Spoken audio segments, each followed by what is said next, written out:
in the month of August. Welcome to the Republic of Football. We're on your favorite dial 97.3. This is your home of everything European football, where we bring you up to speed with regards to what will be happening in the major European leagues on the weekend. Reactions from the managers, the players. We get to review, preview all the matches, and then the segment that always cracks me up, the phone-in segment, where we activate the phone lines, get to interact with our listeners and our viewers also. But in the meantime, you can join the conversation by texting through this number 0549969996. That's if you're listening to us on radio. You can also watch us on Channel 1 TV. We are live on YouTube as well, Channel 1 TV, and also City Sports GHA. Just feel free to leave your messages there as well. My guests are seated. I've got Kelvin Adam Kai, who is my attacker today for today's episode. There is Sedinam Edmond playing the defense role today, and also Kopna Mafo. He's more like an attacker, yeah, the Super 9, the Super Sub Kopna Mafo.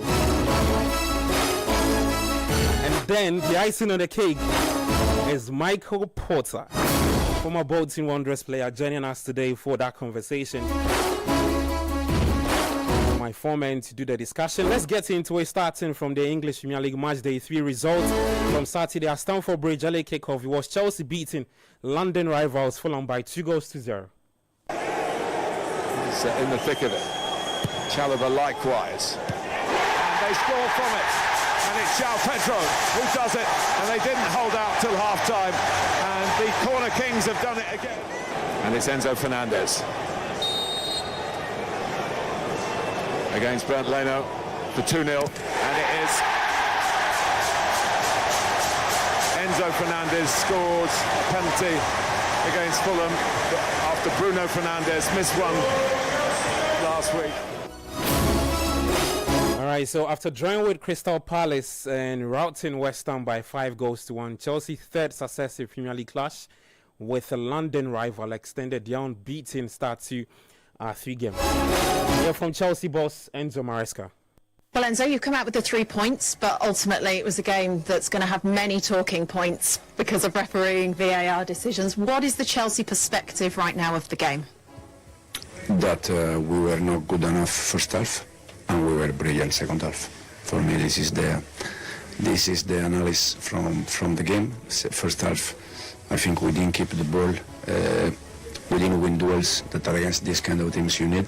And second half, we did the right things. Do you think Chelsea were lucky at all today with any of the decisions that you got? I don't think so, to be honest, because the foul is foul and the penalty is penalty.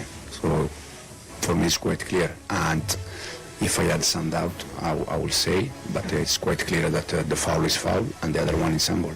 Do you mean the Josh King goal being written off, the foul with Trevor Chalobah? I saw you explaining to the Fulham bench. What were you sort of saying to them? What were they saying back? Yeah, no, I was trying just to explain them the foul, that for me is foul. But again, it's normal that they were trying to say that there was no foul. It's part of the game. But I think both decisions they were correct. All right, so that's Chelsea boss Enzo Maresca after his side beats Fulham by 2-0. I've seen several stories regarding that Chelsea when people say it was controversial. The Chelsea fans don't care. But let's get the thoughts of Fulham boss Marco Silva. Marco, I mean, there's so many talking points within that game. It's difficult to know where to start. But can you just give us how you feel right now? For someone that loves football, of course, I'm here as a Fulham manager, but someone that loves football as a manager, former football player, as a fan, sometimes when I can just watch a game, I feel sad, really, just that. What do you feel most sad about? No, because it's clear, I think we derby game, special game for everybody, the best competition in the world. With millions and millions of people watching on TV and all that stuff. And I saw my team playing outstanding football first half, outstanding football, playing football, not trying to be fake or go in direction that we to come here to park the bus or something like that. We know the difference of the pitch. We know that financial point of view, the size and all that stuff, they are in a different planet, but on the pitch we knew that what we are capable of, and I think we did show the boys. They were outstanding. Everybody's down there. After what's happened last week with us, all that controversy in the game against Man United, all the decisions from the VAR that people cannot understand. One time goes in one direction, the other time goes in different direction. But so that's the Fulham boss, Marco Silva, not too pleased with officiating on the day at Stamford Bridge. Like I said, but Chelsea fans will not care. They went on to win 3 points against the London rivals, Fulham. Well, let's head to Old Trafford now. I think we deserved in the end to win the game. I think we create a lot of chances. We should Bruno go to Fernandes against Dubravka. 7 minutes into stoppage time. Bruno Fernandes steps up! There's your captain. Surely a match winner for Manchester United. And is this the kickstart for Ruben? Alright, so a 95th minute penalty from captain Bruno Fernandes, earning Manchester United a 3-2 victory over promoter side Burnley. Let's get a thought of United boss Ruben Amorim. I think we deserved in the end to win the game. I think we create a lot of chances. We should go to the half-time with a bigger advantage. And then everything in this moment, every possession near our box, they can score, and we are in that moment. So we stuff, always chasing a lot of things. But we deserve, and we try until the last minute to score goals. We had our chances, and in the end we deserve the win. I'll just ask you about Mason Mount and Matthias Cunha, how they are. I don't know. We'll check them. We need that guys really bad to be really competitive.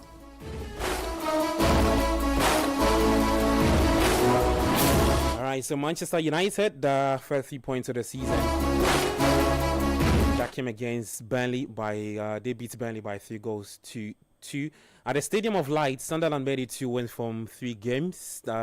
Wilson Isidore scoring a 96th minute win as they beat Brentford 2-1 in the first head-to-head meetings since 1946-47. At the Tottenham Hotspur Stadium, it was Mohamed Kudus versus Antoine Semenyo, and Semenyo running away with his side beats Spurs by 1-0, giving Spurs a stark reality check after that defeat at Spurs' home ground. Thomas Frank, his first defeat after managing that side. At the Molineux, Wolves lost to Everton by 3-2, and the Leeds also played out a goalless draw with Newcastle United. So that's it from the games on Saturday. Let me run you through the games that are coming up today in the Premier League. Manchester City are currently taking on Brighton.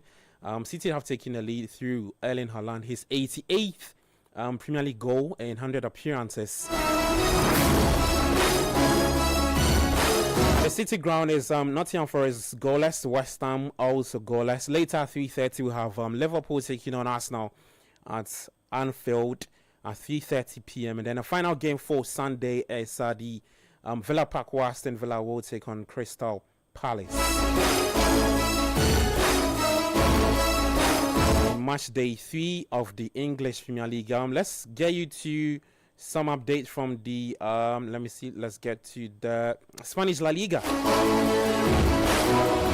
Well, Madrid came from behind to beat Mallorca 2-1 despite having 3 goals ruled out, recording their 10th consecutive home win against the Los Peritas in the process. Later today, some games that will come up. Barcelona in action, Adam's favorite team. Can't let go. Always obsessed about his team. Looking forward to that.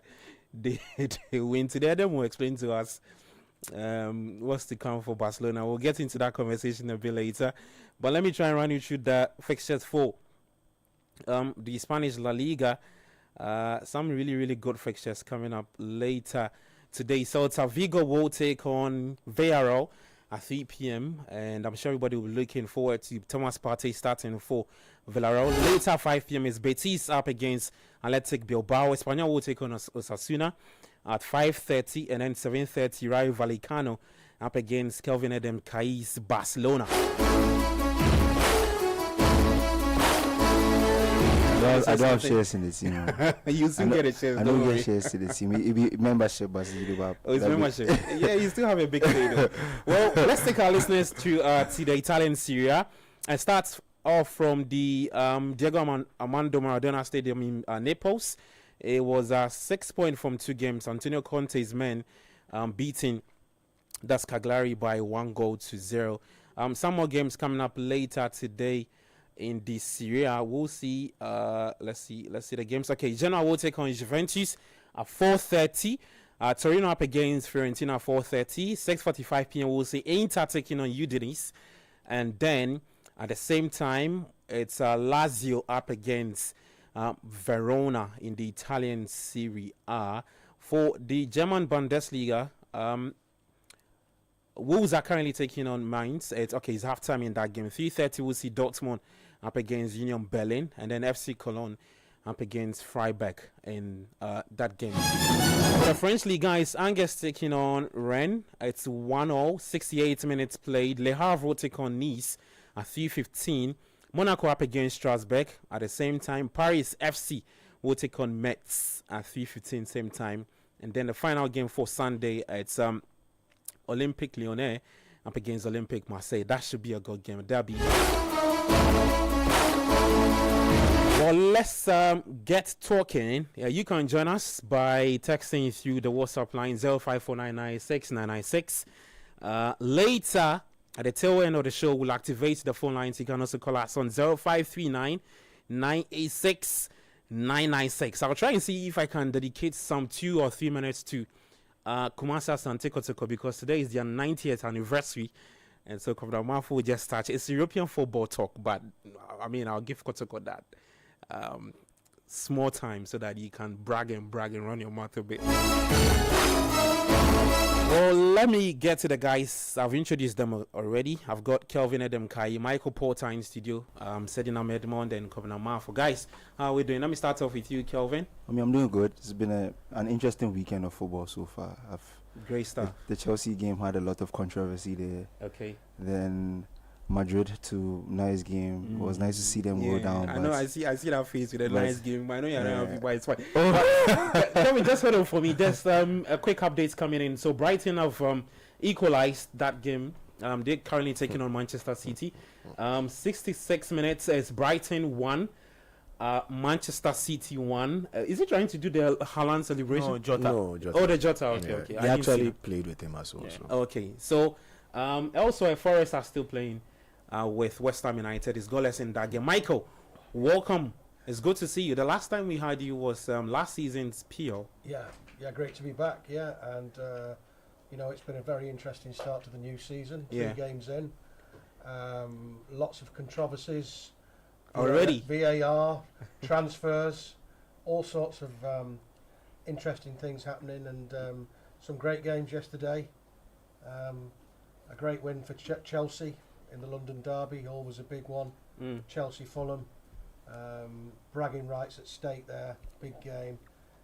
Man United, having been beaten in the week by lowly Grimsby in the League Cup on a marathon penalty shootout, managed to score a penalty and win the game in the dying seconds.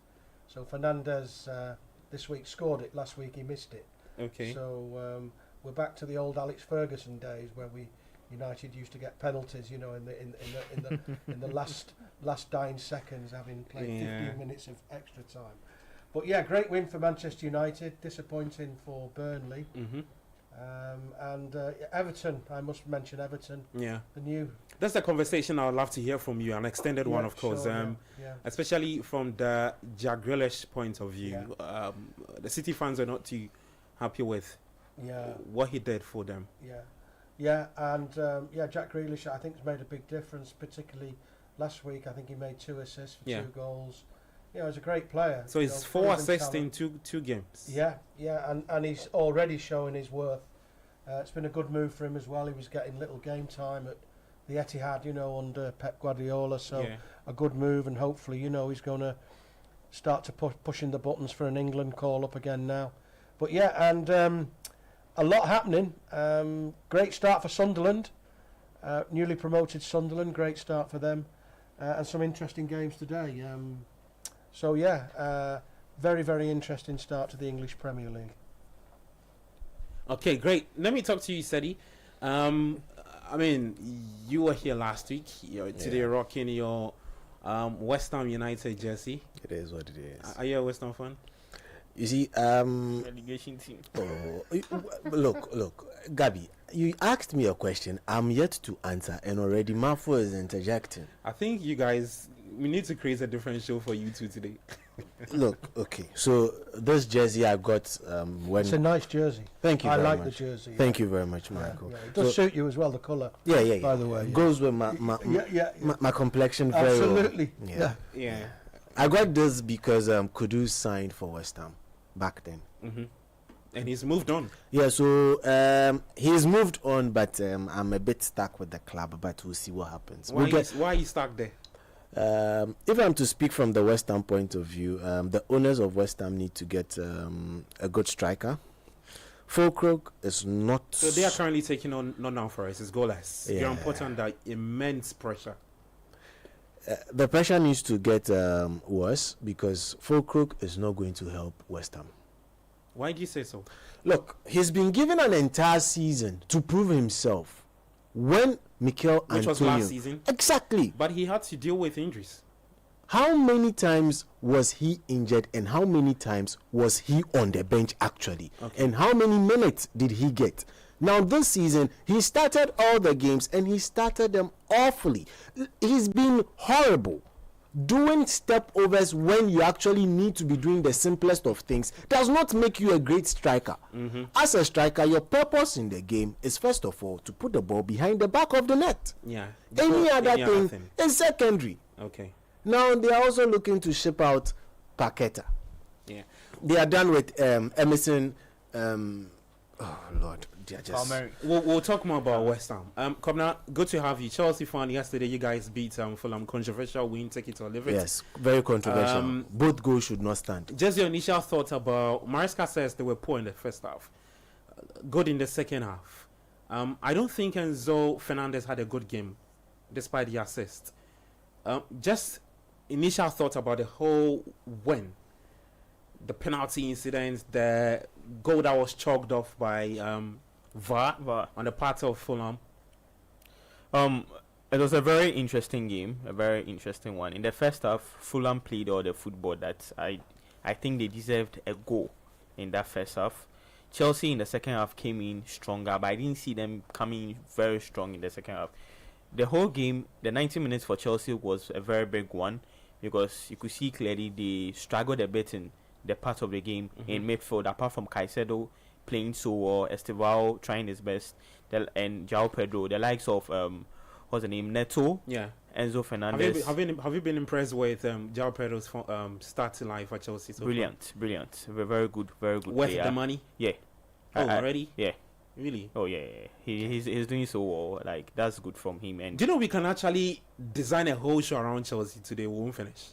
Because the Jackson saga Bayern Munich thing. That's the whole thing. I don't even know what to say about it. No, we have to get into that. It's just funny at this point. But Kobna, just let's allow Kobna to finish up, and then we'll. So I just feel like Chelsea were just, should I say, a bit lucky to win that game because of how Fulham played that game. Oh, so you admit that Chelsea were lucky? Yeah, we're lucky in terms of Chelsea didn't play so well yesterday. They didn't play so well. Fulham played better than Chelsea yesterday, and for people are talking about the VAR decisions here and there.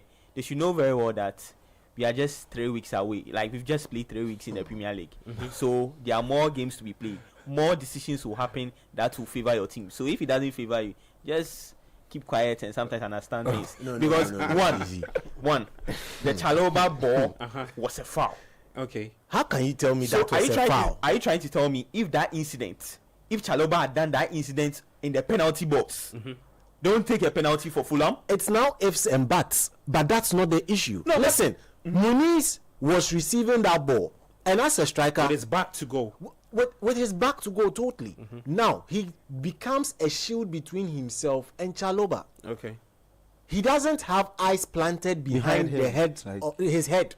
He cannot know where to place his Did foot. he step on him or not? I haven't said he did not step on him. No, That is where I'm allow him building to up finish the to. point. He's You building see, up a point. I like where he's going. you cannot determine where you plant your leg when you are in motion. Okay. Especially when you are turning and you are becoming a shield between yourself and the ball. Do you understand? If that had gone successfully, we would have said Muniz with a beautiful body swerve. Yeah.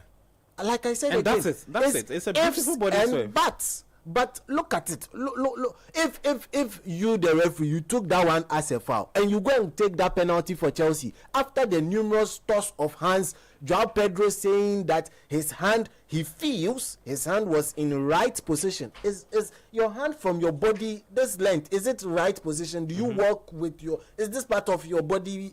It's a foul ball from him.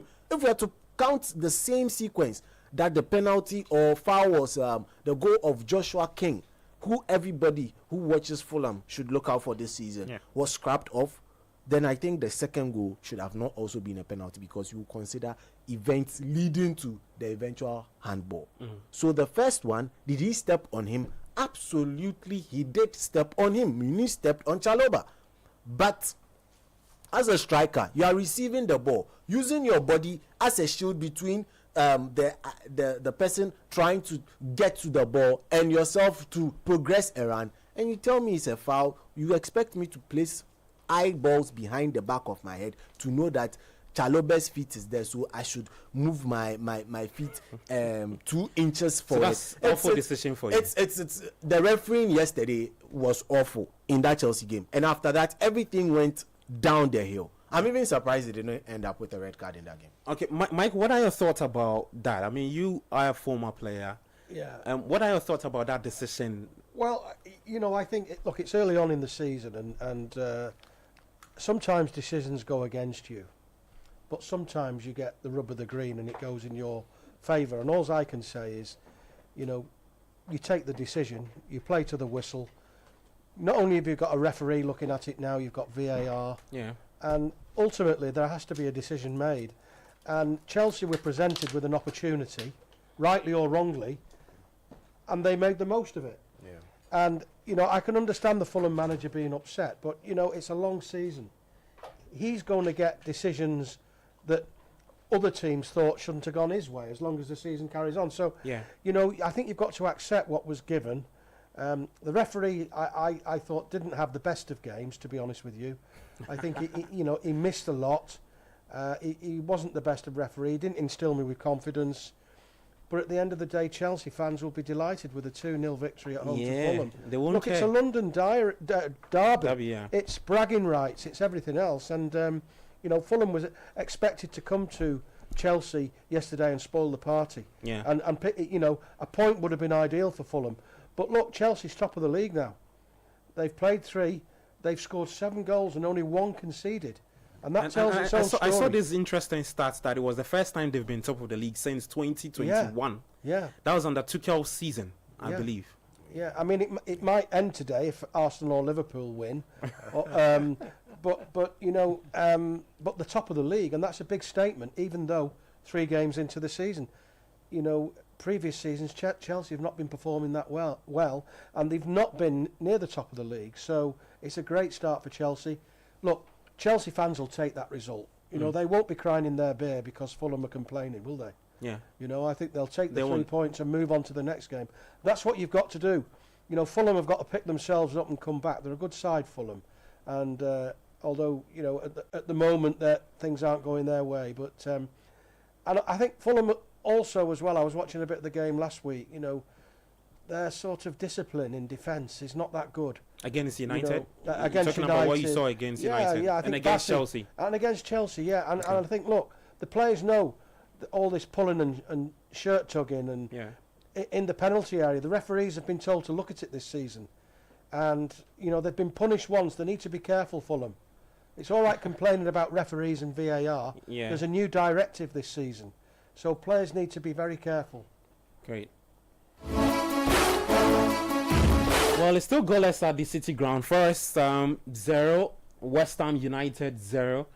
At the Amex Stadium, it's Brighton 1, Manchester City 1, 79 minutes. Coach Christopher Nimley is in studio with us. I did see him there. Yes, Coach meeting Michael Potter. Beautiful scenes in Nice there. to see you, sir. Coach, how you doing? I'm very well, my friend. You're from church, right? Yeah, definitely. Oh, Charlie. God bless you. Amen. Amen. I mean, because we are just trying to delve into or just do a quick review. That's right. Of Saturday's games, and right.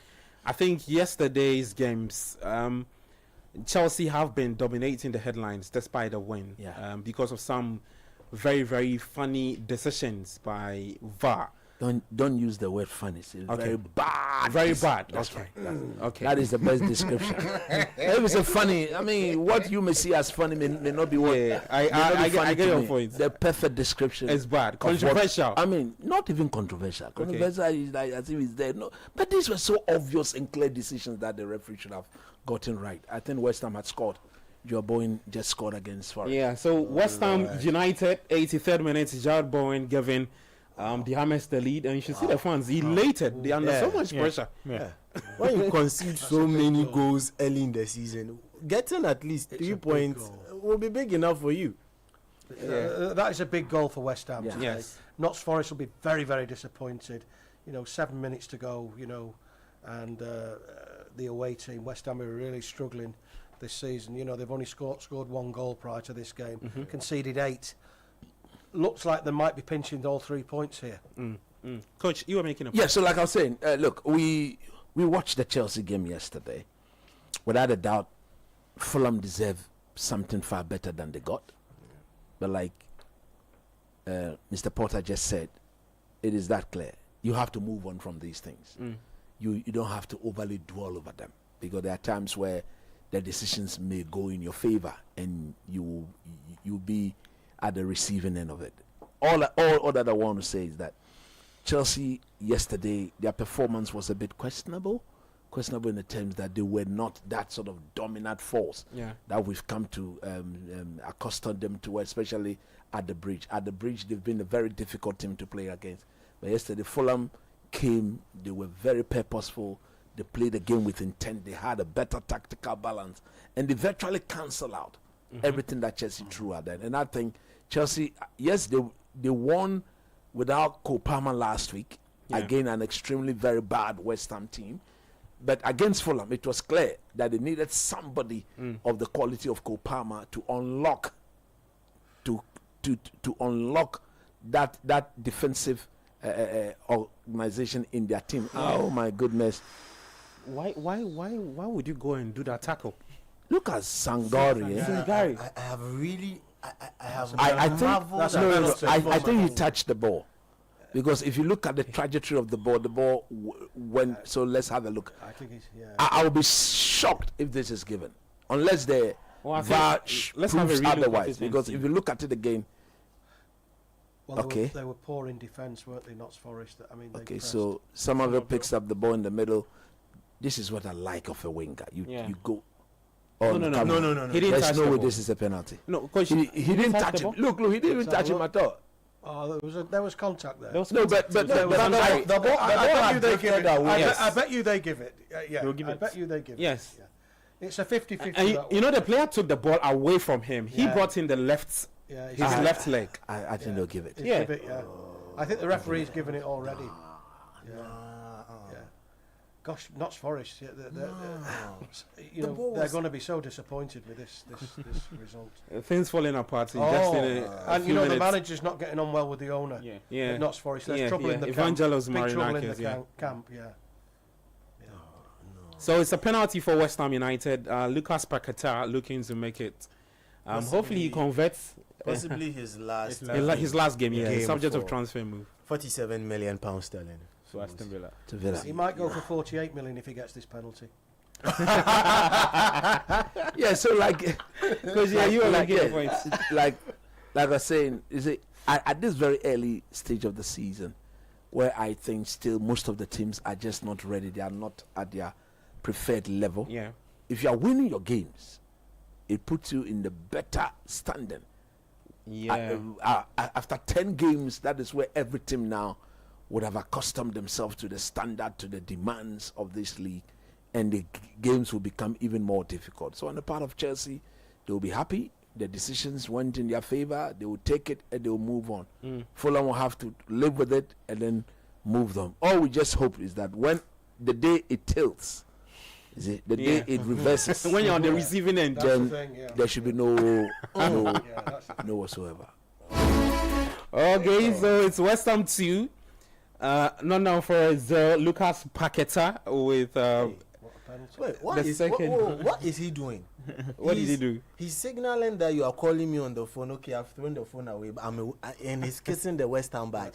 Hey, You're reading too many minutes. yo, Could that He's mean psychologically profiling the player, isn't he? You know. Yeah. He's trying to understand his behaviour. Having celebrated that perfect penalty. Of course. Oh look, he's carrying on. Look, he's saluting. okay. Yeah, it's a big moment for him. Particularly if it's his last game, I think. To go Look, away truth from be it. told, if they were to lose him, Yeah, I think it is going to yeah. create. Yeah. They are going to be big losing a argument. lot because Yeah. every good thing virtually goes through him. Yeah. Through him to Bowen, and then they are in. Everything West Ham in the attacking sense Yeah. has to do with Paqueta. Last 2 seasons, it went through him and Mo Kudus.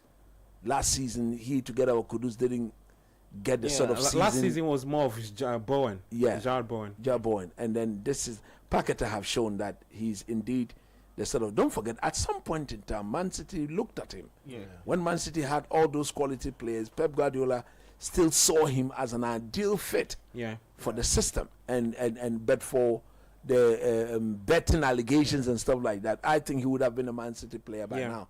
But having said that, he's a good player. Don't forget, he's a Brazilian international as well.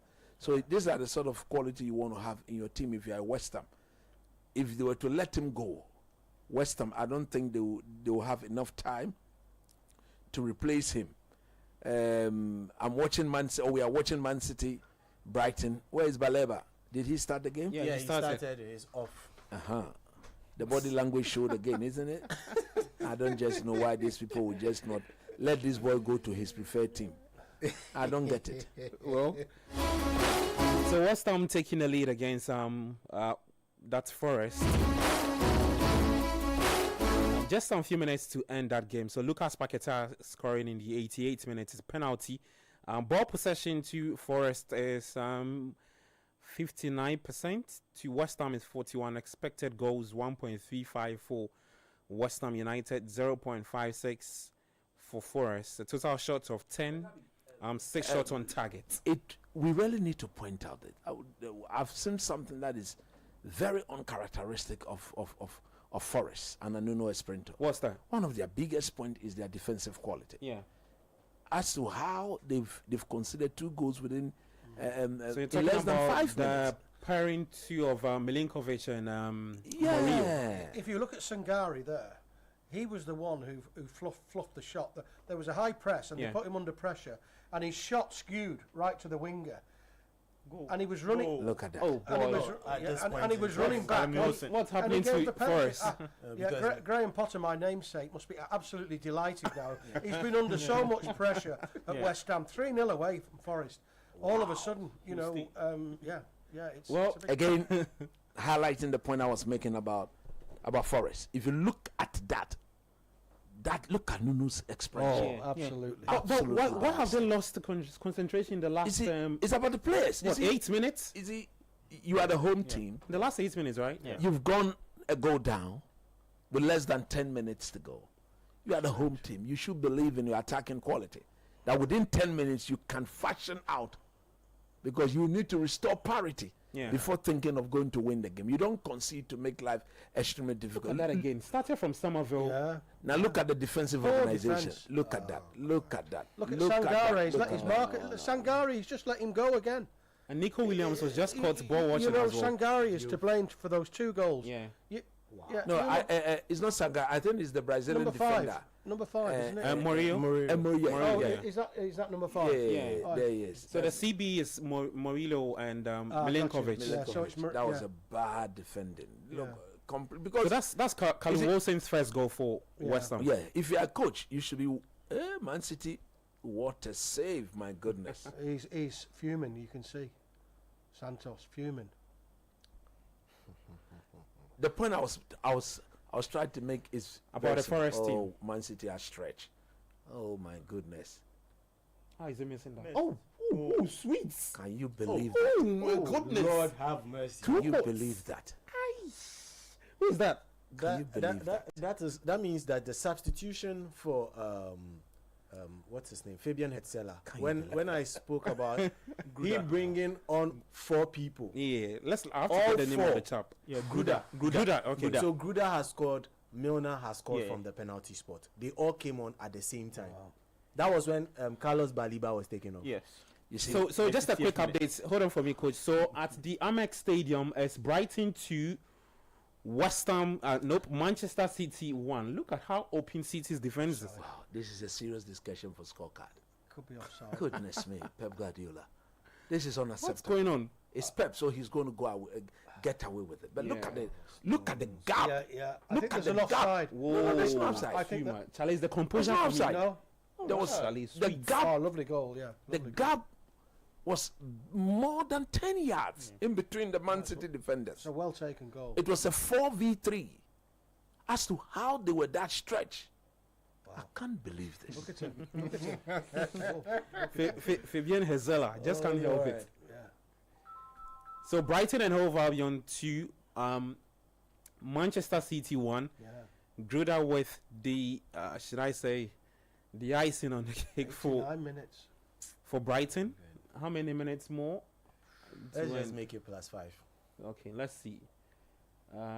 Outside the City ground, it's Forest 0, West Ham United 3.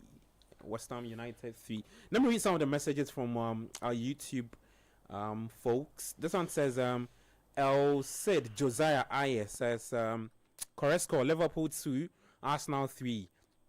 Comes back to say I missed the commentary so much. Don't worry, I'm here to bring you up to speed with all the updates. Sechi Prin says Arsenal to beat Liverpool today with a fire emoji. Theophilus Lamtic says Liverpool to win by 3-1 against Arsenal. Someone Nuba says Liverpool to Arsenal 1 # the Blues. Of course, you do that. Theophilus Lamtic says goals from Salah, Florian Wirtz and Cody Gakpo. Brian Morgan says wow, you guys are back. Okay. Yeah, so that's some comments from our YouTube guys. We are live on Channel 1 TV as well, live on 97.3, and City Sports JHA on YouTube, Channel 1 TV on YouTube as well. Paul says, please tell your guy challenging the goal Fulham scored that the VAR referee has been suspended or called off for the Liverpool Arsenal game. That update will put up. Yeah, you drew my attention to that. There was no way you should have even asked the referee to go and have a look at that. Yeah, that was to look at what a really poor. You can clearly see that he's a Chelsea man who has been put in that. You mean Salisbury is a Chelsea man? Yes, man. But you see, when the thing is not so clear and obvious, why do you get involved in it? So his name is Michael Salisbury. Unless you tell me the referee is missing a clear and obvious, that is where you intervene. Yeah. But nothing was. What? Exactly. I don't know what was happening yesterday at Stamford Bridge. It was so awful. I actually know Michael Salisbury. You know him? I know a Michael Salisbury. Okay. But I don't think it's because Michael Salisbury is a mechanic, and I think he'd have done a better job than the VAR. What are you just into that? You see, when you make your boss, let me finish up with the message. I'll come to you so you explain that for me. Just hold on for me. He says his decision was that bad because the lead up to the goal was fair. Munir stepped on Chalobah, but was that his natural position? Okay, the decision was that of. You see why the EPL referees don't get to officiate more World Cup matches. Okay. Orlando says, Coach, I hope you pray for your team, Manchester United. Hey, United won yesterday. Bad mark, you know. I don't know what is going on with Forest. I mean, They nearly got a fourth goal. I think the players themselves, they want their manager sacked. Because there's something happening there. They've completely abandoned the manager's identity. You think there's a plot here? There's something not quite right. That should have been 4. And City are on the. Well, I'll say at the Amex Stadium, can that be a third goal for Brighton? Okay, nope. So 90 few minutes at the Amex Stadium is Brighton 2, Manchester City 1. Let me get back to the messages. Alvino from Kosombo says, afternoon, Gabi. I think Chelsea tagged as world champions actually comes with a lot of pressure, and teams will want to beat them. But the good thing is that the title have been given to Chelsea. Okay, all right. Let's see. You can also text us 054996 Oh no! That would have been goal of the season already. No, Jared Bowen. Oh yeah. No, Wilson. Skill. I think Wilson. Yeah. Look at this. Jared Bowen. What skill here? Look. Reminds me of Hazard versus West Ham. He should have let Wilson have that. Watch. Watch. Whoa. That would have been a good goal. Oh no, Wilson. Wilson should have rather left the ball for him. Yeah. Well. That should have been another one. Can afford to smile because you are 3-0. Yeah. If you were losing the game or it's a game you needed to win, Jabon would have been all over him. There's something not quite right with Nottingham Forest today. Looking at the body language of the manager, the lethargic approach of the players. I think if you're going to sack him, the earlier the better. Yeah, there's something not quite right. Coach, who do you think that if they lose Nuno Espirito Santo, who do you think can come in? The fact of the matter, I'm shocked that this is happening. Yeah. Very, very shocked. Did well last season. Because he did extremely well. A thing like Forest last season coming into, if you look at the season they had before, their main target would be to make sure we stay in the Premiership. Yeah. The challenge, don't forget, they lost their Champions League slot in the last 3 weeks of the season. Yeah. That was how close they came to getting Champions League football. Was that below the target they set? Or that was clearly above the target they set? I think absolutely they overachieved. Agreed?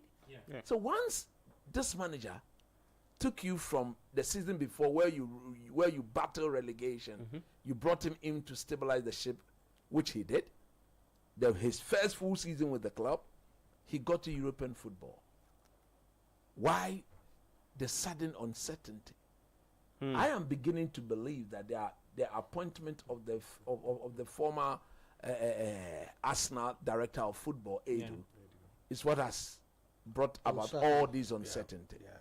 Because normally these directors of football, you think he's the one influencing? Of course, maybe interfering. He's the one interfering. Yeah. Wow. Because maybe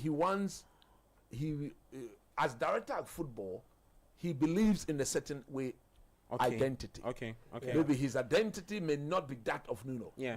So getting Nuno to change to suit what he stands for as the director of football, maybe Nuno too is refusing to what? Badge. Yeah. And at the end of the day, the moment there's that friction between the director of football and the head coach of the team, that marriage will come to that marriage will obviously come to an end. And I think that is what it is. And don't be surprised if you look at the press conference that Nuno had, the fact that his boss, the one who pays him, is also on record to have emphasized the fact that the relationship between the two of them is not what it used to be. Nuno came to the press conference last week, reiterated that, or virtually confirmed what his boss has said. Yeah. If you are no longer interested in the lady, you let her go. And this should be a simple breakout. Yeah. It's like the lady doesn't want the man doesn't want the lady. So you make the divorce very simple and straightforward. That's it. It isn't one person is interested and the other person is trying to bluff a little bit. Give him his ring back. That's it. It's as simple as that. And that's it.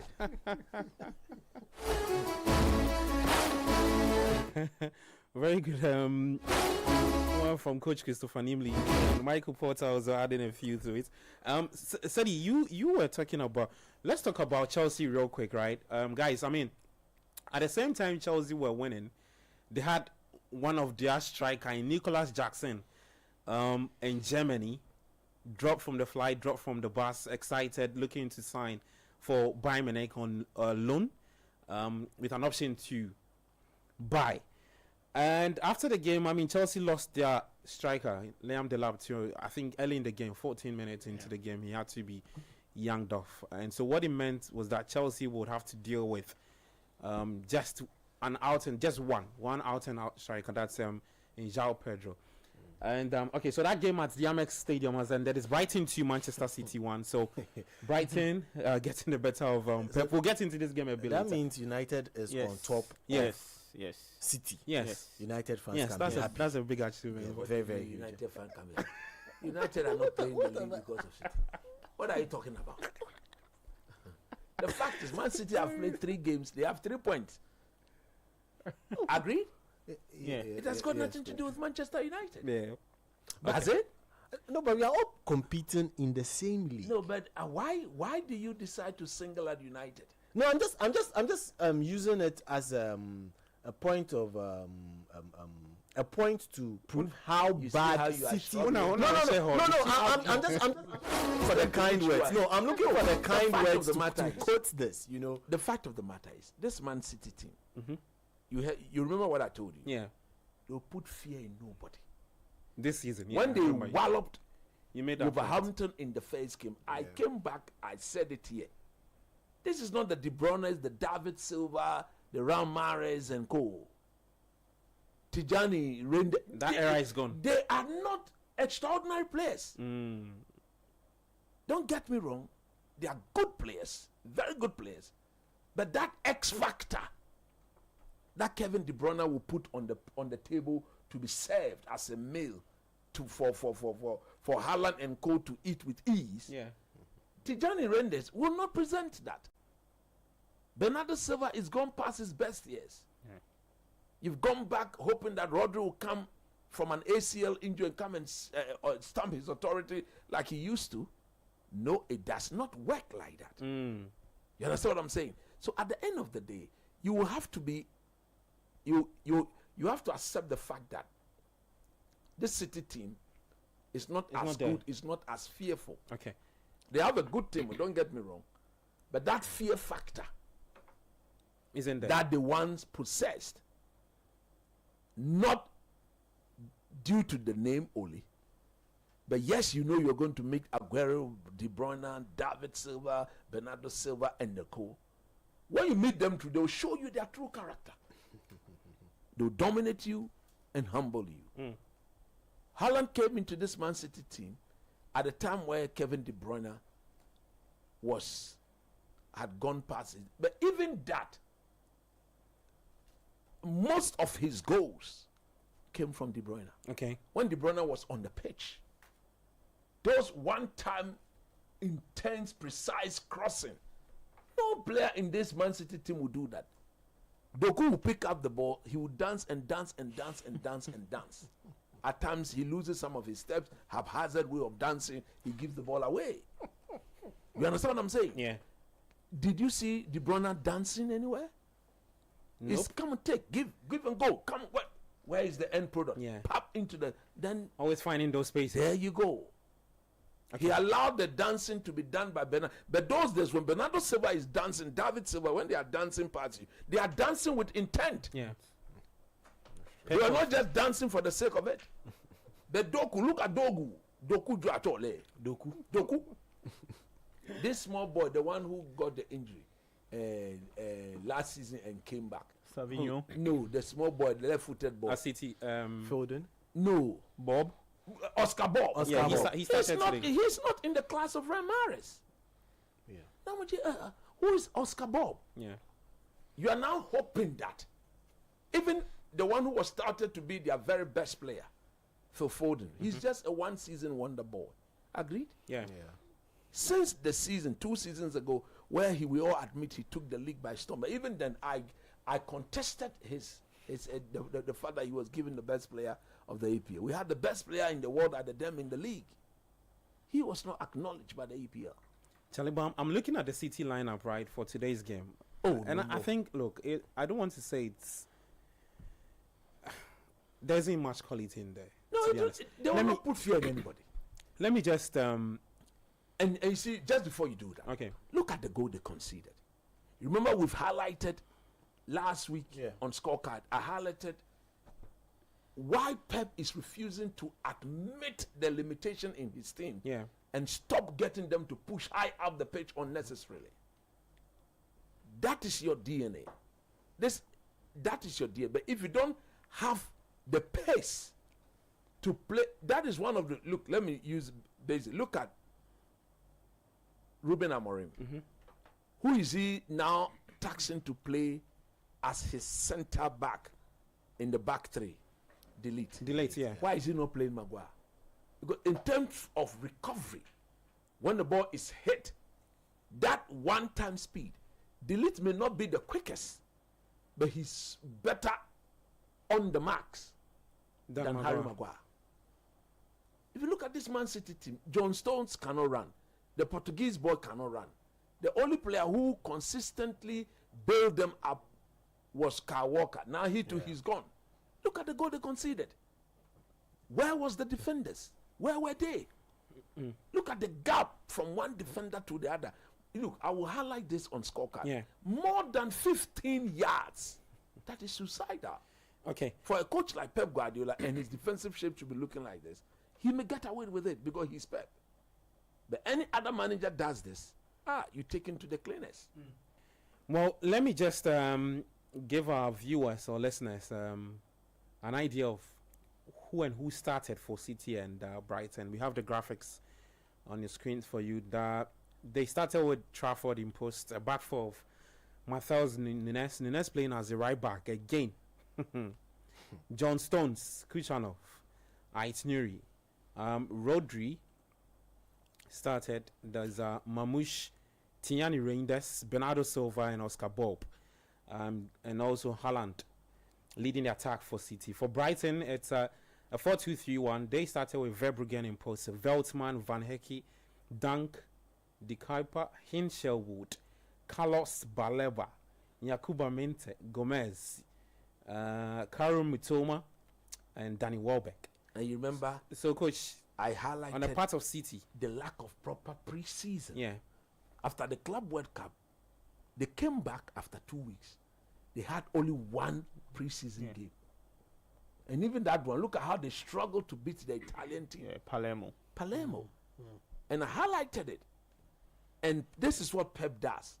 Throughout the 8, 9, 10 years that he's been there, he's actually used the first 10 games to bring his team. Every team will do that though. But this time round, I think reality will dawn on him. Because at the end of the day, the sheer lack of proper preseason training or preparedness will hunt them. Already, they have 3 out of a possible 9 points. Okay? They've not played who yet? They've not played Liverpool. Yeah. They've not played Arsenal yet. A large chunk of the They've top not team played though. any of the top team yet. You know, and if you could bring out their next 5 games for me, I'll get that I think for there's you. Liverpool in there, there's Man United in there, that I'm sure. There's Arsenal in there, that I'm sure. And if all of a sudden those games now becomes must-win game. Yeah. With the crop of players that are maintained, will not put fear in any proper opposition. That team that is capable of worrying you and beating you, even you have when the you are fixtures. the best. Okay. Yes. So City's next 5 games. So they play against Manchester United at home. There you go. Then Champions League against Napoli at home. Then away to Arsenal. Home to Burnley. Then away to Monaco in the Champions League. I mean, give me their Premier League next 5 games in the EPL. Okay, so United home, Arsenal away, Burnley home, Brentford away, City, Everton home. at the These are Etihad. difficult games. Yeah. These are very, very difficult games. They're not the team they used to be, are At they, all. Coach? You know, I mean, you know, when you look at Bernardo Silva and, you know, all the past players they had. I was looking at some of the opportunities there. The passing was so slick, and they'd punish you, Manchester City would. Yeah. If you made an error, they'd punish you with the slick passing. But I'm just looking at that game against Spurs, and they're not the team they used to be, are they? You know, they seem to have lost a bit of pace. They've not got the flowing football that they had previously. Their defence looks a bit shaky. As coach says, you know, they lack pace. particularly at the back. Now Walker's left. I mean, he could catch anybody. You know, Yeah. you could give them 2 yards and still catch them. He's gone, and you know they don't look the same side. You know, and they always started strongly, Man City, didn't they? They started the season very strongly, and then it's difficult to catch them, the type of football they're playing. But they're not the team they used to be. Okay. Well, let's see what's up for Manchester City in their next few games. So it's 2 losses, 1 win for City. Now 12th on the table after today's defeat to Brighton. Let me take you to Anfield because there's a big game there. It's Liverpool taking on Arsenal. Extend defense facing a quality attack, if you want to put it. Let me bring you the starting 11 for both teams. Liverpool starting a 4-2-3-1 formation. Of course, their manager is Arne Slot. We'll get to hear from him a bit later. Alisson starts. Szoboszlai is playing again in right back. Konate, Van Dijk, Milos Kerkers. Midfield two of Gravenberch, McAllister, Mohamed Salah. Viet is also in the Florian Viet starting for Liverpool as a 10. Cody Gakpo and Hugo Ekitike leading the attack for Liverpool. For Hugo, is 2 goals in 2 matches, 1 assist already. Liverpool fans are excited about his starts to life at Anfield. For us now, typical 4-3-3 formation. Manager is Mikel Arteta, David Raya in post, Calafiori, Gabriel, Saliba, Timbers, the back 4. A midfield 3 of Declan Rice, Zubimendi, Mikel Merino. A front 3 of Martinelli, Victor Gyökeres, and said his own Noni Madueke is starting for us now. First start, no Odegaard. No Odegaard. Yes. Odegaard is on the bench. Yeah, he's on the bench. He's on the bench there. So that should be a good one. Coach, I'll come to you before so that you let us understand why Mikel Arteta has decided to go without Odegaard. But let's take a listen to the 2 managers. Mikel Arteta for Arsenal and then Arne Slot of Liverpool. First of all, his energy. I think when you are next to him, you are comfortable. He's got a big smile. He picks teams. He asks you the right questions, and then just him flow with that ball and the ability he has to pick passes, to drive past people, effortless, and just to understand the timing of things. Very impressive. I know it's early in the season, and you talk about the standards that Arsenal has, meaning to win every game. How much does tomorrow feel like a season-defining game to put a marker down, given how close Arsenal's been in the last few seasons? A very important one, obviously, and you want to continue building the momentum that we are in right now, and going to those grounds, those stadiums against this kind of opposition is what we want, and come from those big games winning in a really convincing way. That's the objective. From the players that you're working with this weekend, and obviously it is a big game, what improvement do you feel you need to see that will give you the best chance of maintaining your own 100% record and ending Arsenal's?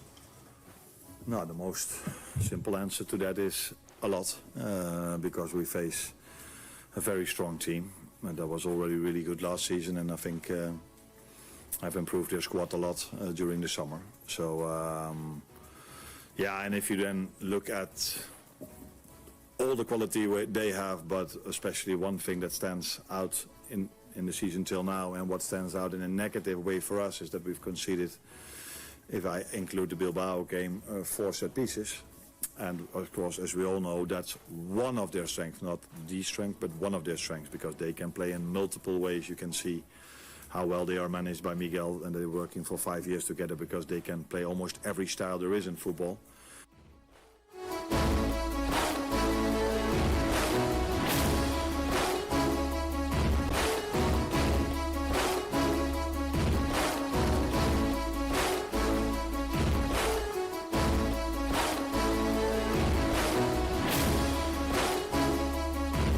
Alright, so it's Liverpool taking on Arsenal, 3:30 at Anfield. Here from the 2 coaches. First off, Arsenal boss Mikel Arteta, followed by Liverpool's manager Arne Slot. A few things to note though, some players to watch. On the part of Liverpool, they can brag about, or hit their chest about the great start to life by their striker Hugo Ekitike. who's been very good. 3 goals in the space of some few games for him. Gyökeres also has started brightly for Arsenal. Let me start off with you, Coach. You were making a point about Arteta's decision not to go with that's Odegaard. Yeah. What do you think is the thinking behind that move? I think it's a fear factor here. I look at the lineup he's put up there, and he's virtually deprived Arsenal of any proper attacking creativity. Or he's actually deprived the Arsenal faithful of believing that there's an option to whatever they are going to do in the attack. Saka is not in the game, isn't it? He's injured from last week. Yep. So who is better suited in this Arsenal setup to give you that attacking creativity? You want to get Odegaard to be in the team and play. Noni Madueke. What is he going to do there? Arteta has acknowledged that he has to make this game very, very ugly, very unpleasant to the eye tactically, to the neutrals, and hoping that his set-piece thing will get him to nick one at the other end and come and form a solid defensive wall and stop Liverpool from scoring. It's a good risk to take, but believe you me, if it backfires, I don't see them coming back into the game at all. Because if you look at the players on parade, Arsenal true genuine room to go is through a set piece. Okay. And you cannot do that if you are an Arsenal manager. Gabi, I'm terribly disappointed in Arteta. Oh. Yes, the game hasn't started yet. But why would you do that? Look at those he's got in the midfield. So he's got Rice. He's got Rice. Merino. That is no creativity. These are all natural ball winners and physical players. When they get on the ball, they'll pass the ball forward. Would it be Rice? Madueke to dance through them? Would it be Rice then having to put in those forward passes? Declan Rice is not a technical player. Okay. He's a very good workaholic, hard tackling, hard running player. But he's not the type who will pick up the ball and dribble past 2 people. Yeah. He can run past 2 people. It's different. You running past me is different from you inviting dribbling. me and dribbling past like me. what Odegaard does. That is it. Okay. And if you are playing in Liverpool, see, the Liverpool defense have got issues. So I would have thought that in the absence of Bukayo Saka, just have faith in Odegaard and play. All you need to do is to restrict the movement of Declan Rice. You stay close to Zubimendi because these guys, their midfield is actually a proper machine. What he has done actually, believe you me, we'll watch the game. Going forward, who are those going to supply for Gyökeres? Madueke and who? Martinelli. Come on, these are players who always keep their heads down. They don't raise their head on. How many seasons after seasons have we not seen Martinelli picks up the ball and even runs and take the ball beyond the byline? Have we not seen that? He does that often. You see, one thing that you cannot do as a manager, I don't think Arsenal themselves are far off Liverpool in terms of quality. So I would have thought that, yes, it is nice to be a bit cautious, a bit defensively oriented, but I think he's overdone it. Okay.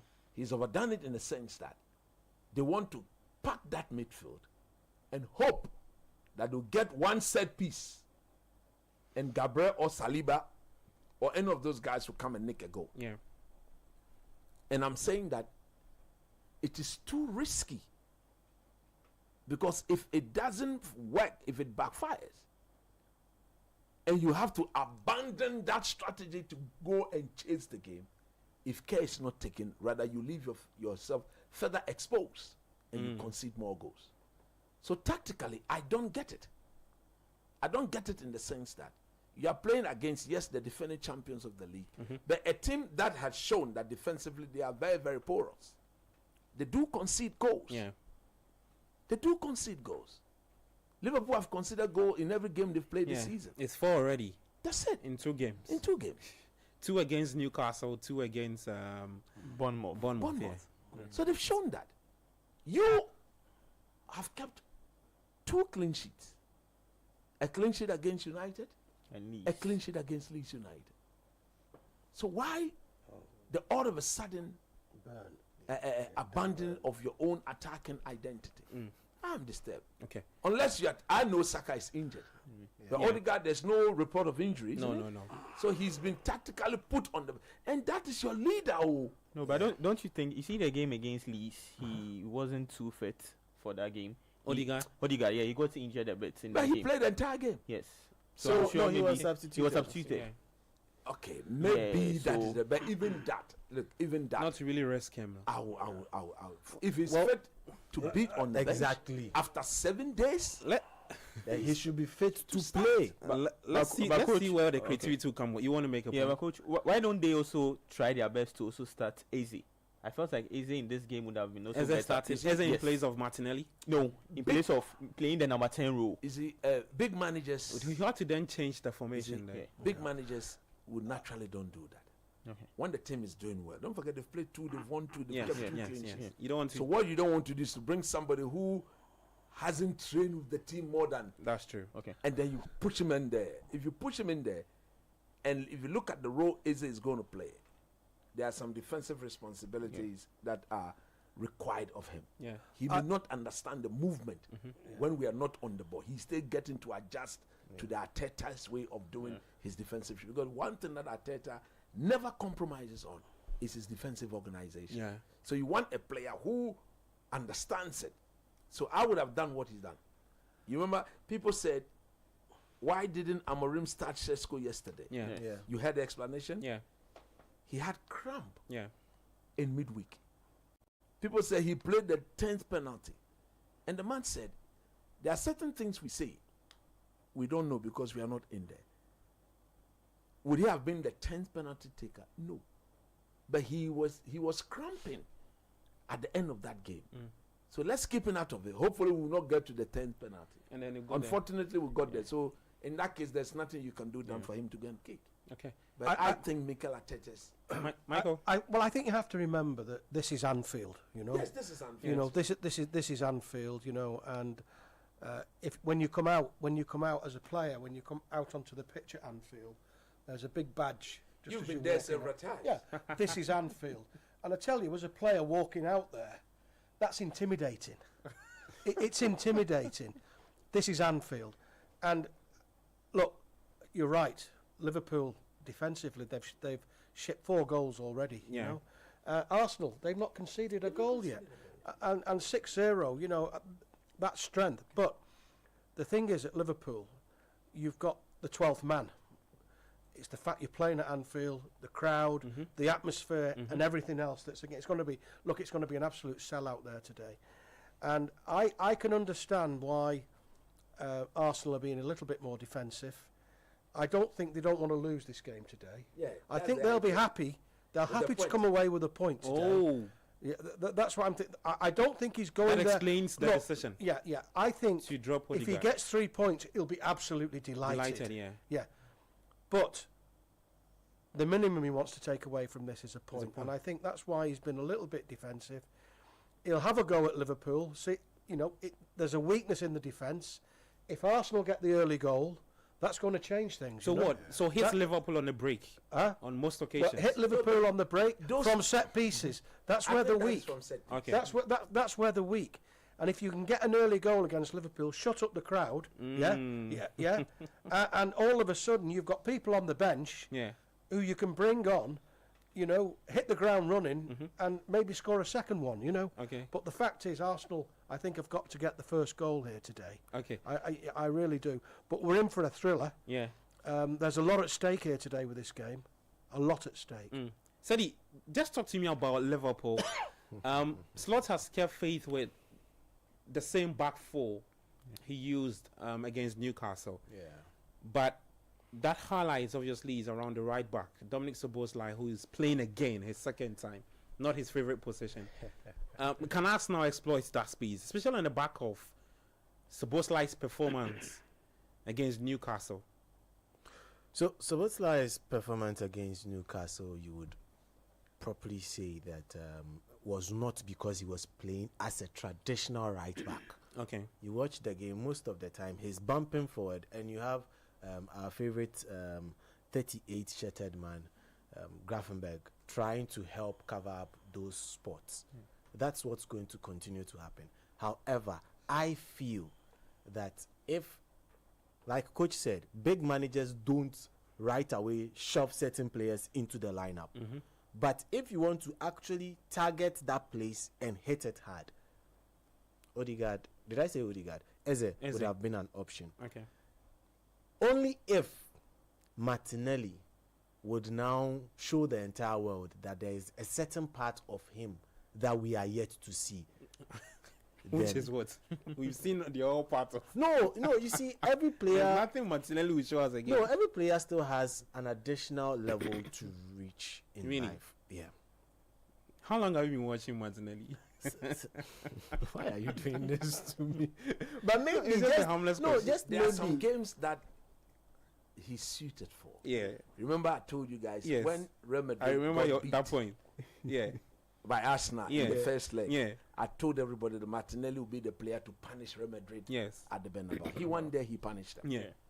There are certain games that So you what? see his quality. He lost the teams that do with the high line. High line, then he goes and okay, so attacks the spaces, and then he's not very ambidextrous. Okay, he's not the skillful type. Yeah.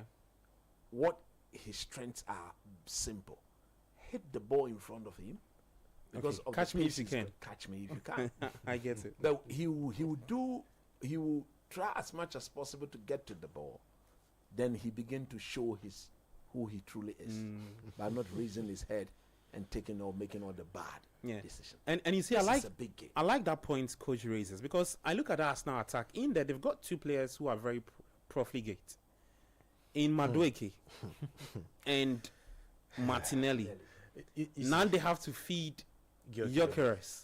Something Arsenal is not used to doing, playing with a focal number 9 that they have to continuously feed.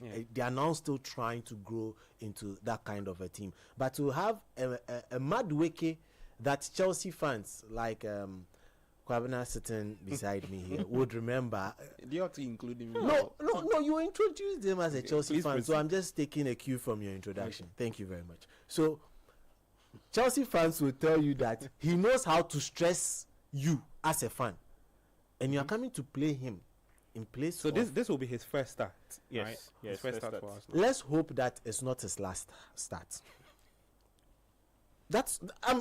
I'm being very honest, because if he still continues what he used to do at Chelsea, take the ball, put his head down, do all what pleases him, and then after throw his hands into the air.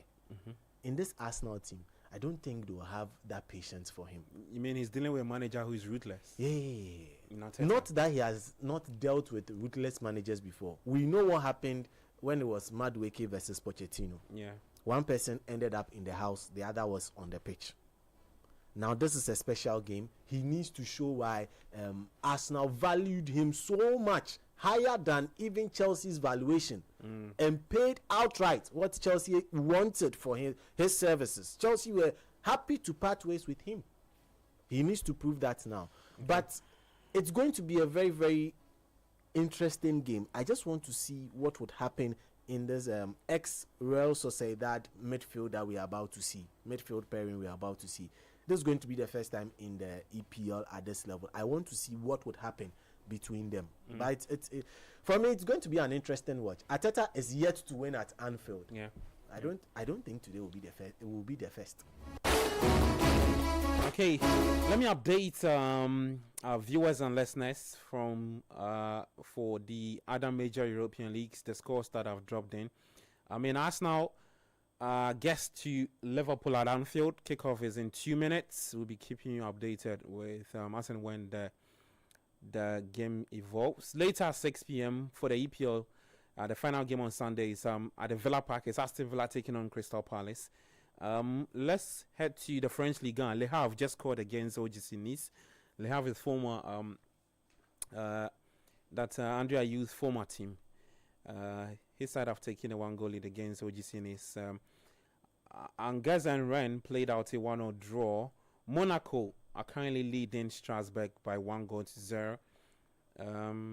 For Paris FC, they are currently taking on Metz. Is goalless in that game. Lyon will take on Marseille at 6:45 p.m. In Germany, Wolfsburg are currently playing a 1-0 draw with Mainz, 90+9. Dortmund will take on Union Berlin at 3:30 p.m. And then FC Cologne are up against Freiburg at 5:30. In the Italian Serie A, Genoa will take on Juventus at 4:30. Torino, Fiorentina at 4:30. And speaking of Fiorentina, the report are that Tariq Lamptey is heading to the Italian Serie A from Brighton. Part of that 24-man squad put up by Coach Otuado. Inter Milan will take on Udinese at 6:45 p.m. Lazio will take on Verona at the same time in the Italian Serie A. For the Spanish La Liga, Celta Vigo are currently taking on Villarreal. Is Partey playing? We'll check on that for you. Partey is on the bench. He's on the bench, right? He's on the bench. Okay. So let's see. In the last two games, he's had just 70 minutes, all coming from the bench for Thomas Partey. For the other games in the Spanish La Liga, Barcelona will take on Rayo Vallecano at 7:30. Espanyol will take on Osasuna at 5:30. Betis up against Athletic Bilbao in that game there. So Arsenal, that should be good. That should be good. They just started the game only for Declan Rice to hit from the dead ball on the center line. He kicks the ball all the way into the Liverpool half to put pressure on them. Let's go and start the game from there. PSG style. Just talking about in France yesterday. Did you see the game with the 9 goals? Toulouse. Toulouse 3. PSG 6. Yes. There was two bicycle kicks. From two bicycle kicks, 4 penalties. Yes, John Neves. Really good goals. Absolutely fantastic. Really good and goals. I think it deserves a mention. Yeah, it deserves a mention. And 2 penalty saves. You know, nine goals in the game. You know, fantastic entertainment and some skill, some athleticism. You know, 2 bicycle kicks. To get 1 is hard enough, but 2 is absolutely superb. And it's never happened before. Never happened before, no. And 4 penalties in the game as well. 2 were missed by the same player for Toulouse, Cesare. He missed 2 penalties. It could have been 5-6, the result. But interesting game. Great. Sadi? Well, you see, it's very interesting to see things like this happen when it's PSG particular. They, at the start of the season, were playing some form of entertaining football, but were not getting the results. It was all one goal. It was as if they were a Ghanaian team that we've seen before, only score a goal. But in this game, they became very, very elaborate and intentional on the ball. And I just really love the goals that were being scored. And goalkeepers were also actually proven to the world why they need to be there ahead of Donnarumma. 2 saves, sorry. Yes, and currently Donnarumma, we are still looking for a club for him. Yeah, maybe he might, who knows, end up back in Italy, might end up in England. We don't know yet because Fenerbahce have also decided to do their own bit of drama. They're causing a whole fracas with the person he's going to replace in England, Ederson. But we'll see what happens. But it was a fantastic game. These are some of the games we live for as football fans, as neutrals. You wouldn't like it if you support any of the teams because you sit on the edge of your seat. If you support PSG, you ask yourself, when last did PSG concede 3? That was when they lost the title of being the world champions to a very funny Chelsea side, who are now claiming they are world champions. Actually, they are because they won. No problem, we'll give them that. But PSG is the reason why Chelsea fans are now, they're having a lot of things to say. If they came up in that game, you see the way Michael is watching you. No, but it's true. It's actually true. And that was the last time they conceded 3. And to concede 3 against Toulouse have been very interesting on the transfer market. A lot of teams are really making good buys to affect their style of play that would come. We would actually talk about that much later in the season when we see interesting names at certain parts of the table in different leagues. There are a lot of the teams that are really spending good amount of cash on right players to fit their their current problems. Yeah. So we see that from a lot of the teams, and I'm really happy to see how they fare. They together with Stade Brestois. Yeah. Brest. Stade Brestois. Yeah. I don't know why you keep taking away the Stade. But the English version is Brest. I think everybody likes a Brest. Yes, yeah. Saliba has gone down. Yeah. Let's hope it's Oh. not. Yeah. Is that Mosquera? Yeah. Yeah. Oh boy. Oh. Too early in the game. That's an early No, but setback. Yeah. Was it from what has happened? It's like that cannot be a hamstring because I mean the game has not. Let's see what happened. Yeah, there was an altercation here. Yeah. Oh boy, nothing happened to him. Nothing. I'm That's the sure scary that one. was something nagging that he was carrying Yeah. during the warm up, and they were hoping that maybe he can see it It's off. coming off anyway. isn't Because the immediate response was to get somebody to come on. Yeah. So which means they knew it? He had a knock. that Yeah. there was something. He was carrying something. He was carrying something. Yeah, you can see his. No. It's either his hamstring, maybe a hamstring at the back, or he's pulled something. You know. Yeah. If So that's the after case, then- after just what? 4 minutes? Yeah. 4 minutes. if that's the case, Sometimes these things happen though. If you've got a dodgy hamstring and you're not warming up well, Yeah. and it can take the slightest stretch or strain, and something twings, And and you that's pull it. it. You're finished. Yeah. But Yeah. I'm Oh, a boy. bit disappointed in the medical team because if you look at Yeah. I mean, it was a knock or it Yeah. was something. innocuous, wasn't Yeah. it? Yeah. It was hardly any contact. So speaking of Odegaard, we were talking about him initially. I just got an update that he picked up an injury last week, so he was taken off. That's why Arteta decided to go without him, coach, today. So We he's saw the not- injury. Yeah, he's not. We too saw the fit. game. He's not too fit. We saw the game. He eventually played the entire 90 minutes of that game. No, No, he was no, he was substituted in the substituted. 38 minutes. Yeah. In the what? 38 minutes. He was? Yes. In the 38 minutes. Yeah. Then I guess that is the reason why. No, but coach, I feel if you are fit enough to sit on the bench, you should be fit enough to at least start, so that when you do the damage, But then it wouldn't someone be the would same come. tempo. Because Yeah. if you want to start him in the game in the first, like what we just seen with Saliba. Yeah. But It's you too know, hard. sometimes just the presence of a certain player on the pitch I get that. helps the team, because at this point in time, if not to digress from the Odegaard point, but if Florian Wirtz does not do anything special in this game, that's how do I put it? That fanfare around his arrival would gradually turn into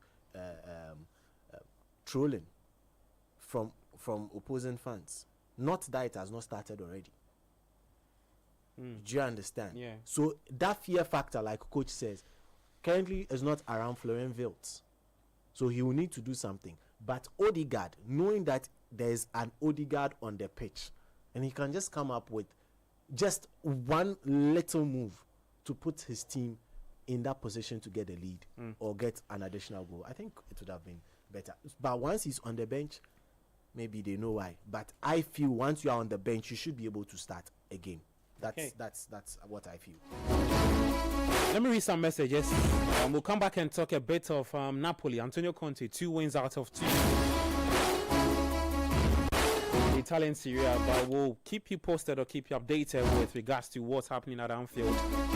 Liverpool taking on Arsenal, goalless 7 minutes. And it's already game over for William Saliba. So Arteta making a change. Mosquera taking Saliba's place.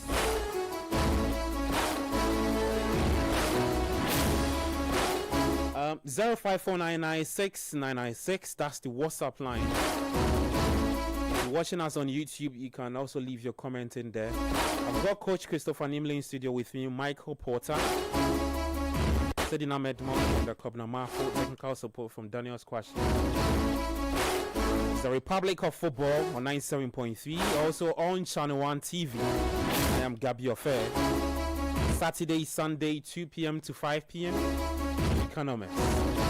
Let me read some messages. Evan says every day Pep will use 4-1-4-1. Pep will lose that game. Marcus, okay, he lost. Paul says if Liverpool failed Konate, trust me that they could be bleeding at the back. He's just not good enough in big matches. Liverpool should sell him to Madrid and invest the money in the Bologna defender, so Martin Vitek. I want Liverpool to win the EPL again, but Konate, partner Van Dijk, I will choose Arsenal to win the trophy all day. Okay.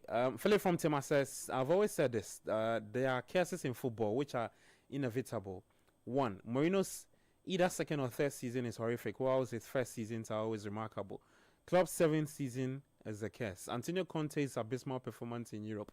Pep's inability to resurrect that team that he runs to avoid disgrace. I see this season as Pep's worst season.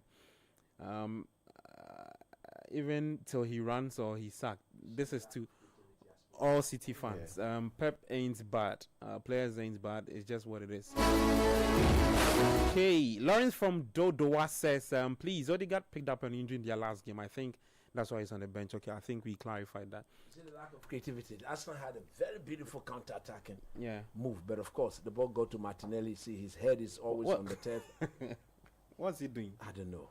I just don't know. Okay. King Charles says Arsenal will win. If you watched Newcastle's game yesterday, where there was okay, Liverpool won on luck and the help from the referee. Liverpool's defense is as weak as Old Trafford's roof. You should just wait and see. From where I'm sitting, I'm seeing a lot of loopholes in that Liverpool midfield and defense. Do you have to do that? Okay. Evans the Gunner says Arsenal have not conceded more than 2 goals in almost 1.5 years. Okay. John Abbott from Sakumona says, please tell coach this is Arsenal. He shouldn't fear us. Arsenal 1, Liverpool 0. Okay, maybe a set piece goal will get it to win it. But like I said, I mean, we are watching the game. On the part of Arsenal, there's nothing in the attacking sense to write him about. I don't even remember Madueke having a touch of the ball yet. We've had close to. I don't know. You guys have been unfair. No, it's just 10 minutes. Allow. Yeah, we've had close to 10 minutes. Yeah. Or you think that given his position, he should be able to have made a few incursions? Yeah, most likely. Okay. You should be calling for it. Because we know that's where Arsenal like to play out through. That's their attacking point. I'm sure if Saka is playing this game, they would have sent 1 or 2 passes to that direction. Like I said, look, every Arsenal player is in the half of Arsenal. All the 10 of them. All the 10 of them.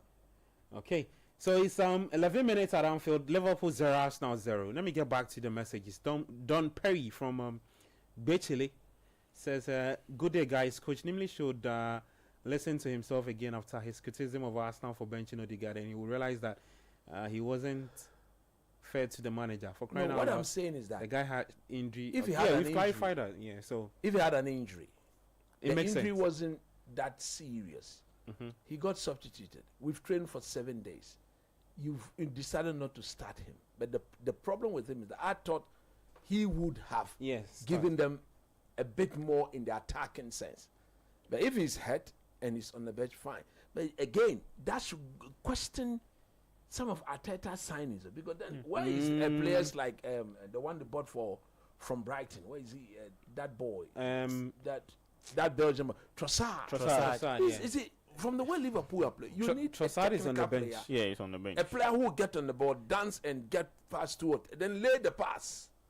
As it stands, I don't see where the services to Gyökeres are going to come from. To be honest with you, I can't see that happening. So on the bench, Arsenal have got Trossard, Odegaard, Nwaneri, Mosquera, who is just joined, Luis Skelly, Harimam Anus, Eberechi Eze, and Dauman. Kepa Aritha Balaha is also on the bench for so Arsenal. Eze, he's a technical player. He can get on the ball, calm the nerves of everybody, take the steam out of the Would you have moved away from the 4-3-3 and give that room to Eze to operate? No, don't forget, I've already said that. I think he's not been in the team that long to understand the way Arteta team plays. He will need some few more training sessions and a lot more games coming off the bench. Let's say 2 or 3 games to now get himself in tune with the movement. Is it one of the? This is Mr. Porter here. I mean, he will tell you that as a footballer, one of the most important fundamentals to succeed as a footballer is to understand the off-the-ball movement of your teammates. Because there are times where you don't need to look before passing the ball. per the movement of the team, when the ball is here, you know that this man should be at this corner by this time of the day. Then you can pass. And it takes several training sessions to get each and every player to be in sync within the system. Yeah, understand each other's movement. That is it. Okay. So if he's not just moved into the team, you see, this is the same point I made of Benjamin Šeško. Yeah. Now he came on yesterday. You could clearly see that his movement, the players now understand what he brought. There were two very good crosses into the box, although one of them a bit too high for his height, and then he saw the move. But because the movement was noticed and it was picked up, you can only hope that that chemistry will develop more and more as he trains with them a bit more and then plays in games with them a bit more. That is what you. So you see now, Arsenal have virtually weathered the storm, but they are not passing the ball into. Look at it. They are virtually very happy passing the ball backward. But who is that technical player who will say, "Come on, give it to me," like Saka would have done? They know that if they keep Saka out wide, after now, I don't remember Madueke touching the ball. And he should be one of the attacking outlets. Give it to him. Where is he? Give it to him. Yeah. I think coach. He's gone backward. Look at that. Go. I think coach. The difference between these two sides last season, Liverpool and Arsenal, was the fact that Arsenal didn't have a number 9. They didn't have a goal scorer. Giving the ball away. You know, they didn't have a goal scorer. That was the difference. So, have things changed? I mean, Liverpool had Mo Salah. How many goals did he get last season? Was it nearly 30? Yeah, 30. Salah had 28. Yeah, 28 goals. Yeah, and that was the difference between the two teams last year. Can I ask the question? Who also scored a lot of Arsenal goals, got injured along the. Yeah. So that took something away. Yeah. But have Arsenal solved this problem this season? Have they got a number 9? Have they got a goal scorer? Yes, that's the question. In Gyökeres, I think they have. Okay. Yeah, that's good because that's what was needed. That's what was needed last season. Okay, so let's see. Still goalless at Anfield. Liverpool 0, Arsenal 0. But I don't know, and I am trying to understand why Arteta is favouring Zubimendi ahead of a Christian Norgard, because Christian Norgard is well adapted to this league. I think he's not a ball-playing midfielder. If you want somebody who come in there and to some extent do the sort of things that Thomas Partey was doing for them. Partey was not only winning the ball, but he was also controlling every tempo that they set as a team, especially in passing the ball around and getting. He will give it to you, receive it. If there's no chance, he will show up, receive it, and then change the dynamics of the team. But in Norgard, you know, that hard-working, rugged sort of English midfielder, lack of technical ability, but yes, he's a hard worker. You want him in your team. So, and don't forget, this is Madueke now. Madueke. Are Arsenal missing Thomas Partey? They'll clearly miss him. Are they missing him? Yeah, I think so. Yeah. Have they replaced him? Well, have they replaced him effectively? There's only one Thomas Partey. Maybe like for like, I don't think they've got anybody in there like him. No. So it's left a bit of a gap, has it? Thomas Partey leaving. This is what they are hoping for. Now the set piece has arrived, so they are going. They are the set piece. Norgard is also injured. He's also injured. Yeah, he's injured. Because he wasn't on the bench in the last game. Wow. Same as this. So the injuries are beginning to pile up again for Arsenal. Yeah. Wow, this is what they are good at. Okay, so look at all this again. Look at all this. This is going to be fun. But that's a mismatch. This is going to be fun. Oh. If he had gotten that boy, it's 1-0. Yeah. I'm interested to see how the referee will interpret, any of the shenanigans in the penalty area, set pieces and corners after what happened in the Fulham game. Yeah, very interested to see how he implements the new directive that they've been given. Well, in Germany, Dortmund are still goalless. And said, why are you laughing? Your team because I am trying to understand exactly what Dortmund would call success. No, I think they've moved away from the word success. They've moved away from. Now, what do they want? There's a clear blueprint Just gets budding talent. They play for 2-3 seasons, being sold to different teams.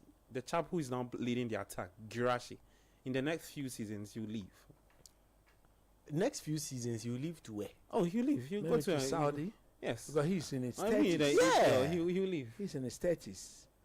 But for his age, There's nothing like I think they would there's have not, there's cashed in not, on him there's already. nothing like MSL. there's nothing like they're competing for the title. Dortmund. There's nothing like No, that. they don't look at that. They are virtually a business sort of. Yeah. wow. Okay. Because I've been really surprised by their performance, not only this season, but the kind of performance they've been putting up pre-season and even at the tail end of last season. That's when it started. And they have now had this fine habit of really sacking coaches. Come on, Drake. What is that? What was that about? So I mean, the keeper hits the ball long to him. Yeah. So you are bigger than Kerkes. Just stand in front of him and then take charge. Rather, you are climbing over him all over. Okay, so with Madueke, he started the previous game against Leeds. So meaning this is the second. This game. is second. Oh, he started the first game. Yeah, against Leeds. He played about 64 minutes in that game. But he started out left, not right. Yes. Martinelli Saka started. so it was Martinelli and Saka in that game. Right? No. So it was Madueke and Saka. Madueke and Saka. Yeah, Madueke and Saka. Madueke and Saka in that game. Okay. 054996996. That's the WhatsApp line. It's the Republic of Football on Channel 1 TV, on City Sports JHA YouTube, and on 97.3 City FM. Gabi Affair here with Coach Christopher Nimley, Michael Porter, Sedinam Edmond, and Kobna Mafo. Let me see if I can update the scores from the other leagues. Mets have taken the lead against Paris FC. Did Madueke score? No. Why are you doing that? No, because wow. Okay. But it was a good run. He's got good pace. Yeah, he's got pace. Madueke has got pace. The defender did well. He got back. He got that foot in. That's Kekes though. Yeah. Andy Robertson. What's the latest with Andy? Robertson is he's what? Did he? I think it was virtually he has accepted the fact that he will now be a backup to yeah. He's there. And especially with the way Slot wants to play this season. I don't think Robertson will be the chap he would want to rely on. So it's just unfortunate that they brought in Frimpong, who's to play the right back. He's also injured, and clearly he doesn't also fancy Conor Bradley. Because to have Conor's also injured. But he's on the bench. He's on the bench. I think he struggled with injury. Same as the last game too. Same. He's a very young boy. So he came on from injury. Yeah, long term. He's a very young boy. Him and Jimmy Trafford. Him and Jimmy Trafford did a season's long loan at Bolton Wanderers. I mean, they were absolutely fantastic for the club. You know, James Trafford and Conor Bradley. We had them at the same time for the full season, and their performances week in, week out was absolutely fantastic. And Conor Bradley in particular, I mean, he's still only a young boy. I think he's still 21 years of age. He's got so much potential, but as you say, he's had one or two injuries, which have knocked him back a little bit, but clearly he's a play for the future for Liverpool. Great. Let me get to YouTube and read some messages, and we'll come back and talk more. Still goalless at Anfield, Liverpool 0, Arsenal 0. Goalless at the Signal Iduna Park, Dortmund 0, Union Berlin 0. In the EPL later at 6 p.m, it's Aston Villa taking on Crystal Palace. In the French Ligue 1, we have Le Havre, who's currently taking the lead against Nice. At this point, Girassi, like Coach was saying, he needs to be looking at the Saudi League.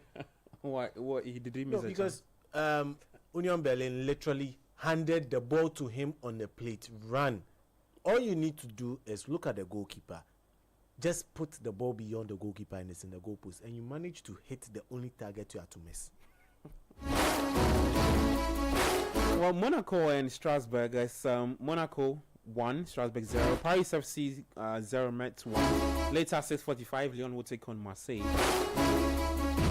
For the Serie A, Genoa taking on Juventus at 4:30. Same time, Torino Fiorentina. And then at 6:45 p.m. Inter will take on Udinese. Lazio will take on Verona. The Italian Serie A match day 3. Yes, Napoli. Yeah, you know they won 1-0. You know they scored in the 95th minute. Yes, Zambo and Griza. Right at the death. Yeah, boy. Yeah. 95 minutes they scored the winner. I think Conte still needs us looking for a striker. Yeah. What's happened to the Højlund move to Coach? What's happened to the Højlund move? I think it's done. It's done. Okay. 44 million euros obligation at the end of the season. Well, if they get Champions League football, they pay that money. Pay that money. Okay. Let's see. But he still wins out of 2 games for Antonio Conte's men. I watched that game. You should see Scott McTominay enjoying life and Napoli. Don't worry, Michael. I'm just saying it's going to be very interesting talking about transfer. The transfer window ends next week, doesn't it? Yes. No, Tomorrow. So tomorrow. Be very, very interesting to see because there's always last-minute activity, isn't there? Yes. You know, who's going to go where, and to in and fro in, and it goes down to the wire, doesn't it? Yeah. It goes down to the last minute, and there's some big deals done. And some I think people there's a lot going on at the moment, isn't there? Yeah. But definitely tomorrow I'm expecting someone to end up blaming the fax machine for someone not moving. Yeah. Do they still have fax machines? For some strange reason. He's joking, right? But no, for some strange reason you'll get that tomorrow. I won't be surprised. Well, let's see. Let me get to YouTube and read some messages. GH Karim says we prefer the commentary more than the city. Okay, we'll do that. Thank you so much. I'll say Josiah says they can't score one safe. Okay, Gilbert Boabin, Liverpool 1, Arsenal 3. Jokeres hat trick. Sweet Kwame says City showed. Okay. Sweet Kwame again crying and says, "Hey Pep." Kwabna Ebo says, "Coach, our club will rise up again to his glory days. Glory, Manchester United." Sweet Kwame comes back to say Pep wants attackers and not defenders. Fred Omari says, if Chalobah had done this to Muniz in the Chelsea box, what would be your decision? Guys, that was a clear foul. Okay. Sweet Kwame, I'll come back to you, said it. Sweet Kwame says, Doku, no end product. City with a crying emoji says, my City team has no R. Okay. Senam says Arsenal go win the game. Hey, Charlie, there's one guy on YouTube with some funny name. Big corner. This is a big corner. This 26 minutes gone. For Arsenal. That's for Arsenal, right? Arsenal, yeah. Their third corner. Their third corner. Yeah, I think there's a big chance here for Arsenal. Rice to set the corner. Outswing that. Comes in. Oh, really? That's really poor. What was Rice thinking? I don't know what he was doing. Okay. Senam says, okay, we'll work on that. Let me see if I can read some more messages. Says William Amponsa says you never walk alone. Ekitike and Salah scoring, Viet assisting. Asefua Okran says I'm surprised about coach's stake. Arteta keeps playing Odegaard even when he's playing poorly. He's only on the bench cause of the injury he had last week. I think we addressed that. Rafael Wusu says win for Liverpool today. You never walk alone. Philip Tabi says Baleba guy looks finished. Yeah, the way he stressed, I knew that's what he was doing. Bafo Marco says Arsenal will win Liverpool by 5-0. Hey, Sweet Kwame says Martinelli is Doku's friend. No end product. Martinelli is just running. Okay. Anyaku Jonah says I'm just not feeling Zubimendi's impact in the game. Partey would have dominated this midfield. Okay, this one says Kufet says great job guys. If I'm Jackson, I will push to move to Bayern. Chelsea wasn't fair with him. Okay. I like it when before you continue, quick update on that. Yeah. Is that an update? He's signed for Bayern? No. So yellow card. Bayern are actually now beginning to look into the market and have gone to Italy. And there is a certain want-away player there. Who's that player? Oh, Lukman. Lukman. Bayern want Lukman? Yes. Bayern want Lukman. Wow. Yeah, so let me just put that across. On loan? Yeah. Okay. Can I ask a question? As Trent Alexander-Arnold jumped out of the frying pan and into the fire, After his move from Liverpool to Madrid? Yeah. Sort of. What do you think? Yeah. Sort of. Because now you were playing in a position that someone was injured. Yeah. Now the guy has come back. The guy is revered at the club as some form of a legend. You're talking about Danny Carvalho. He's now officially the captain. You can't bench a captain for a new person who just came. Yeah. But he provides them with something different that they would have needed in their midfield, not even in their defense. Someone to help them with the passes. But Carvalho also does not give them that in midfield. So it's now a very difficult situation, but I feel that he'll be starting a lot of the games on the bench. And maybe he might be pushed into midfield. Maybe hopes that Carvalho gets injured again. And he's not been called up by England as well. I think so. You know, his career. You know, I mean, he was top dog at Liverpool, wasn't he? Yeah. For seasons, and he's made this move to Real Madrid, rightly or wrongly. You can understand why he wanted to move, and you know, he's not been named in the starting 11. He's been on the bench for the first couple of games. I think he got a run out yesterday, didn't he? Yeah. But he's lost his spot in the England squad. You know, the new England manager now has not called him up for this next series of games. So what he really needs to realize is that his position in the England team is not guaranteed. Especially no. For as long as Rich James stays fit, I think he's the best right back.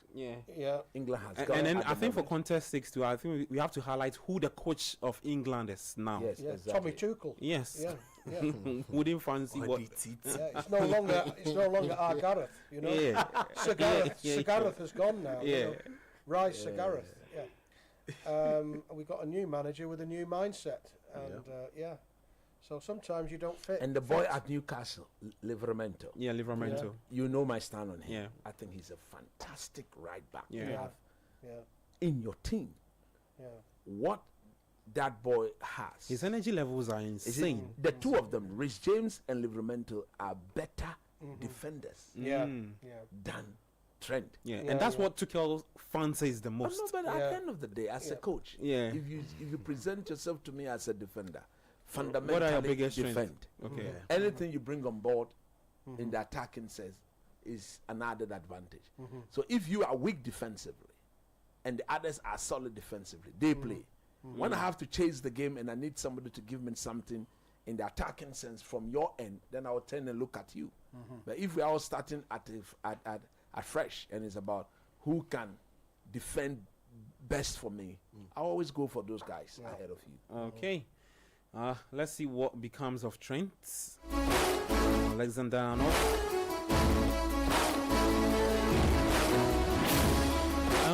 Guys, let's talk about Jackson, Bayern Munich, and Chelsea real quick. Yeah, I mean that's the point we were trying to talk about first. Let me start off with you, Kobna. You're a Chelsea fan. I've listened to several commentaries, analysis from the people in the UK that shows that some say Chelsea were very harsh, unfair to Jackson. Some say, look, it's the ruthlessness of football. Jackson would have to come back and come and play. Some say Jackson actually pushed for that move. I mean, after Chelsea told him that he dropped down the pecking order. João Pedro the first, second Delap, Jackson would have been the third. But Jackson's camp, led by his agent Ali Barat, said that look, they want to stay in Munich and finish that move. Loan deal, option to buy. Sorry, Kobna, what's you've been following that story? What? How do you feel about the whole thing as a Chelsea fan? First off, and how do you feel for Jackson? Because I don't think he'll come back with the same mindset to play or the same strength or commitment, if I want to put it.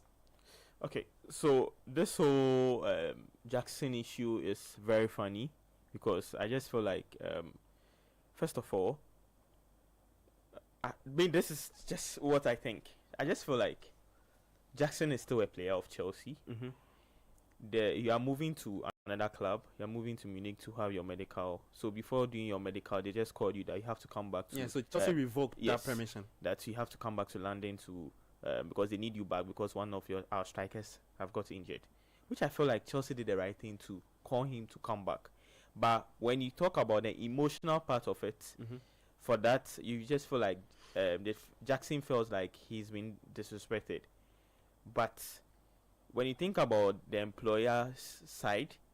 Well, I mean, Chelsea do have the right. Yes, they still have the right. So Jackson signed an 8-year contract with them. Who told you Jackson don't have the right? No, Exactly. I'll get to that point though. But so you make it. But the only one thing is, with the way he's behaving, that should tell you clearly that when you force him to come to the club, he's not going to play his best. So the best thing they have to do is for him to just stay at Munich, because if you force him to come to England and to play for Chelsea, I'm sure he will even play worse. So the best thing is for him to just stay and just play for Bayern Munich. If you have to sell him permanently, that one will be better, because it looks like his relationship with Chelsea is over. So so on the part of you belong to the stance Jackson's camp have picked to stay in Munich. Yeah, in a way, I because when you look at the emotional part of it, Chelsea are being disrespectful for that one. There's no two ways about it. They are very being disrespectful. But I just feel like Chelsea could have done it better. Could have just spoken to him in a way that would have calmed him down and other things. But I'm not sure they did that. I'm sure they had to force him to come, which they also felt like that is not the right way to do. So I just feel like Jackson should just play for Bayern Munich. But he should know that in Bayern Munich, he can't replace Kane. It is not for him to. He's not going to replace Harry Kane. He really does. He knows where he's going. Yeah. At the end of the day, you see, every story has got its genesis. Yeah.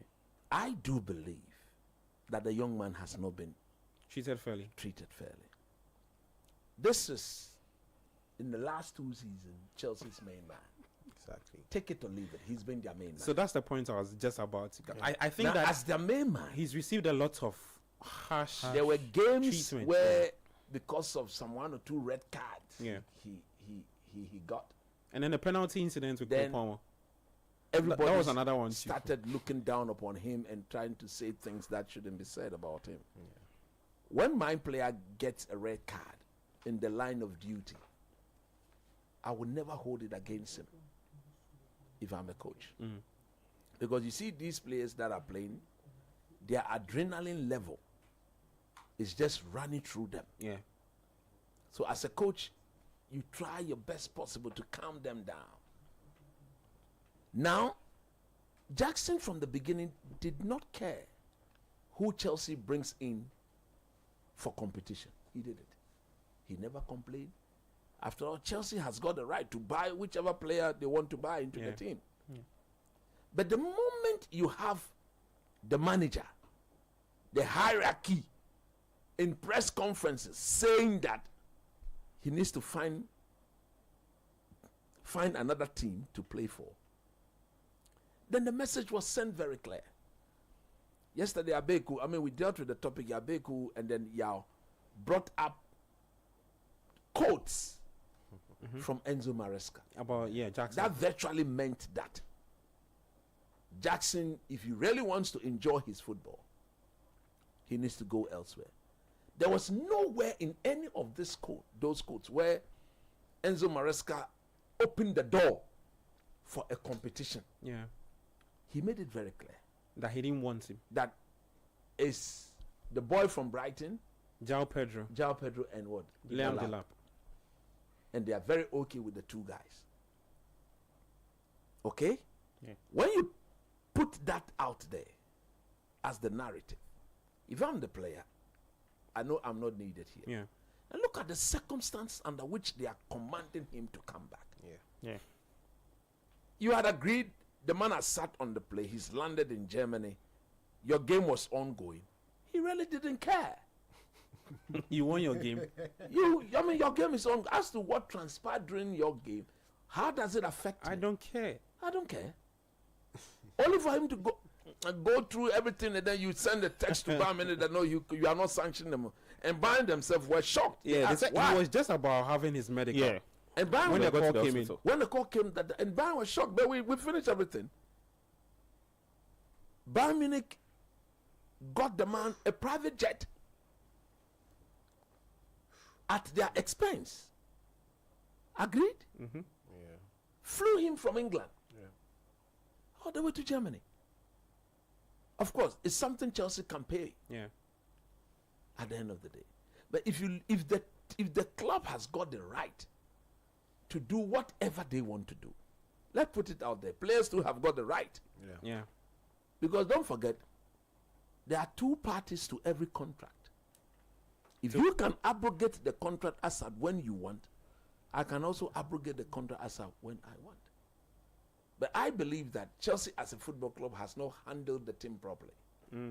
Truth be told, yesterday we opened the phone line. A lot of Chelsea fans came with divergent views. But the fact still remains that they've made it very clear to him. So is he supposed to stay there? When Delap comes back from injury, he falls down to. Then he goes back to where he belongs. If you were the one, will you do that? Nope. If I'm the one, clearly I know that you are using me as a stopgard, Yeah. temporary guy. Yeah. We need you because we need you to fix a problem. The moment the original person to the problem comes, you are out. So I support his agent and whatever they are doing. Yeah. Like I said yesterday, I'm going to repeat myself. He has to, through his agent, push the move and make sure. Yeah, they said they are not going to come back. Yeah, They yeah. are still in Munich. Sanction the move. Yeah, they're still in What Munich. sort of- They are not going to come back. You cannot treat a player Michael, like as a former player, what do you think will be running? Okay, so let's be the devil's advocate. He comes back to Chelsea after all that back and forth, the quote from Maresca saying that I don't really want you. Do you think you're going to be in the right state of mind to still give your best to the club? You see, the problem is when you get a new coach, things completely change to the previous coach, because a previous coach might see a lot of talent in a player, but a new coach comes in, sweeps them. First thing they do is they bring in their team with them. The broom sweeps clean.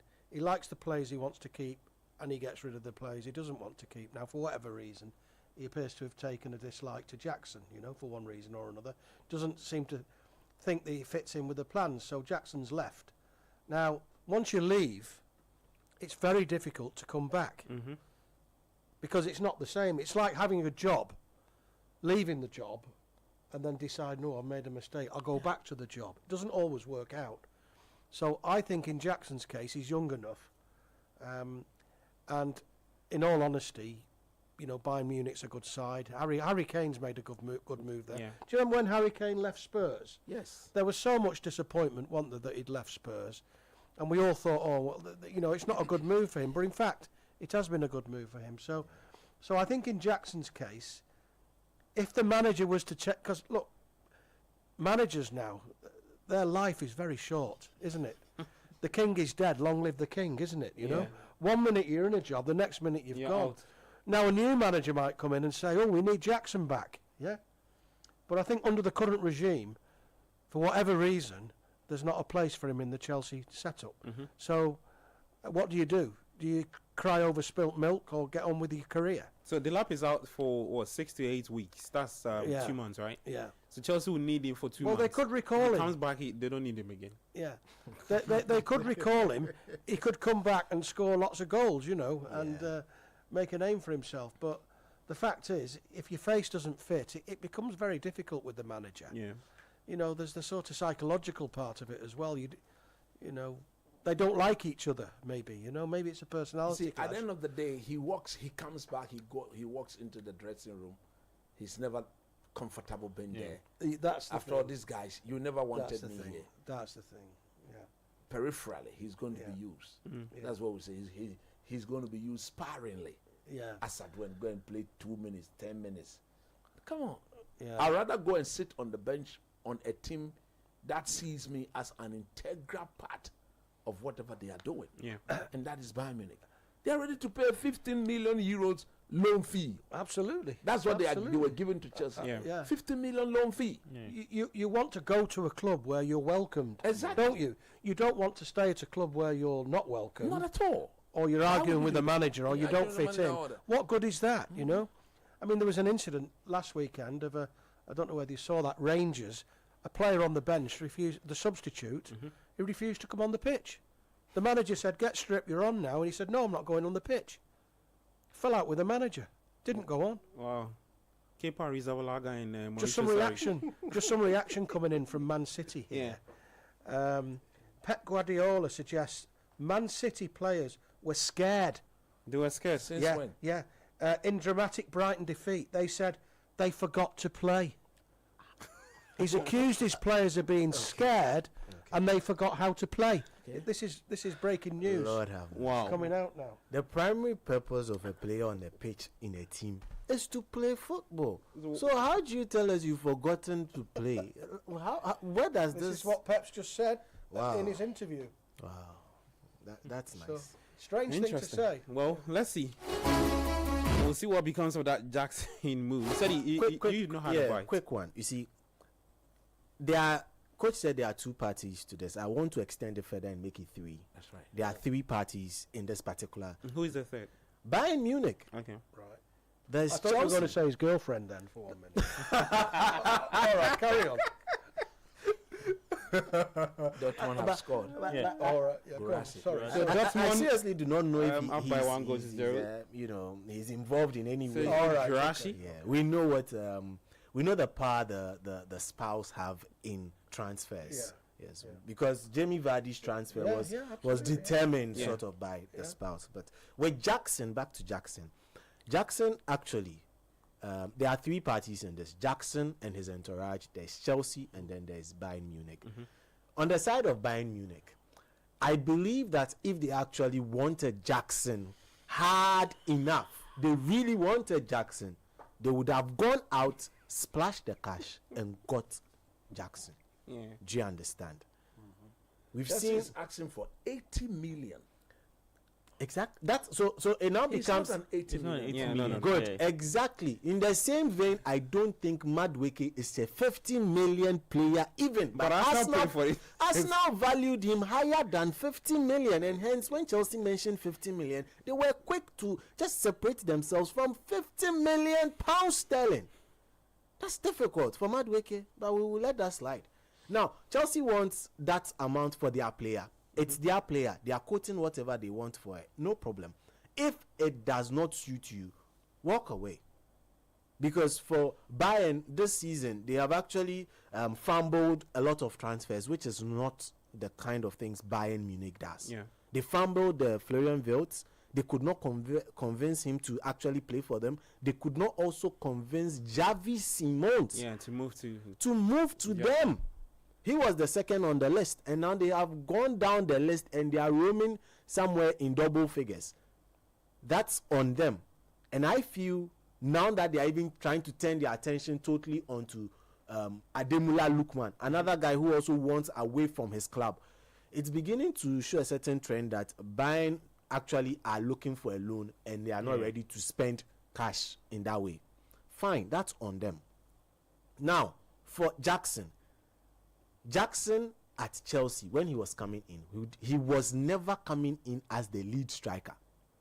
Let all Chelsea fans debate this, but he was never ever coming in as the lead striker.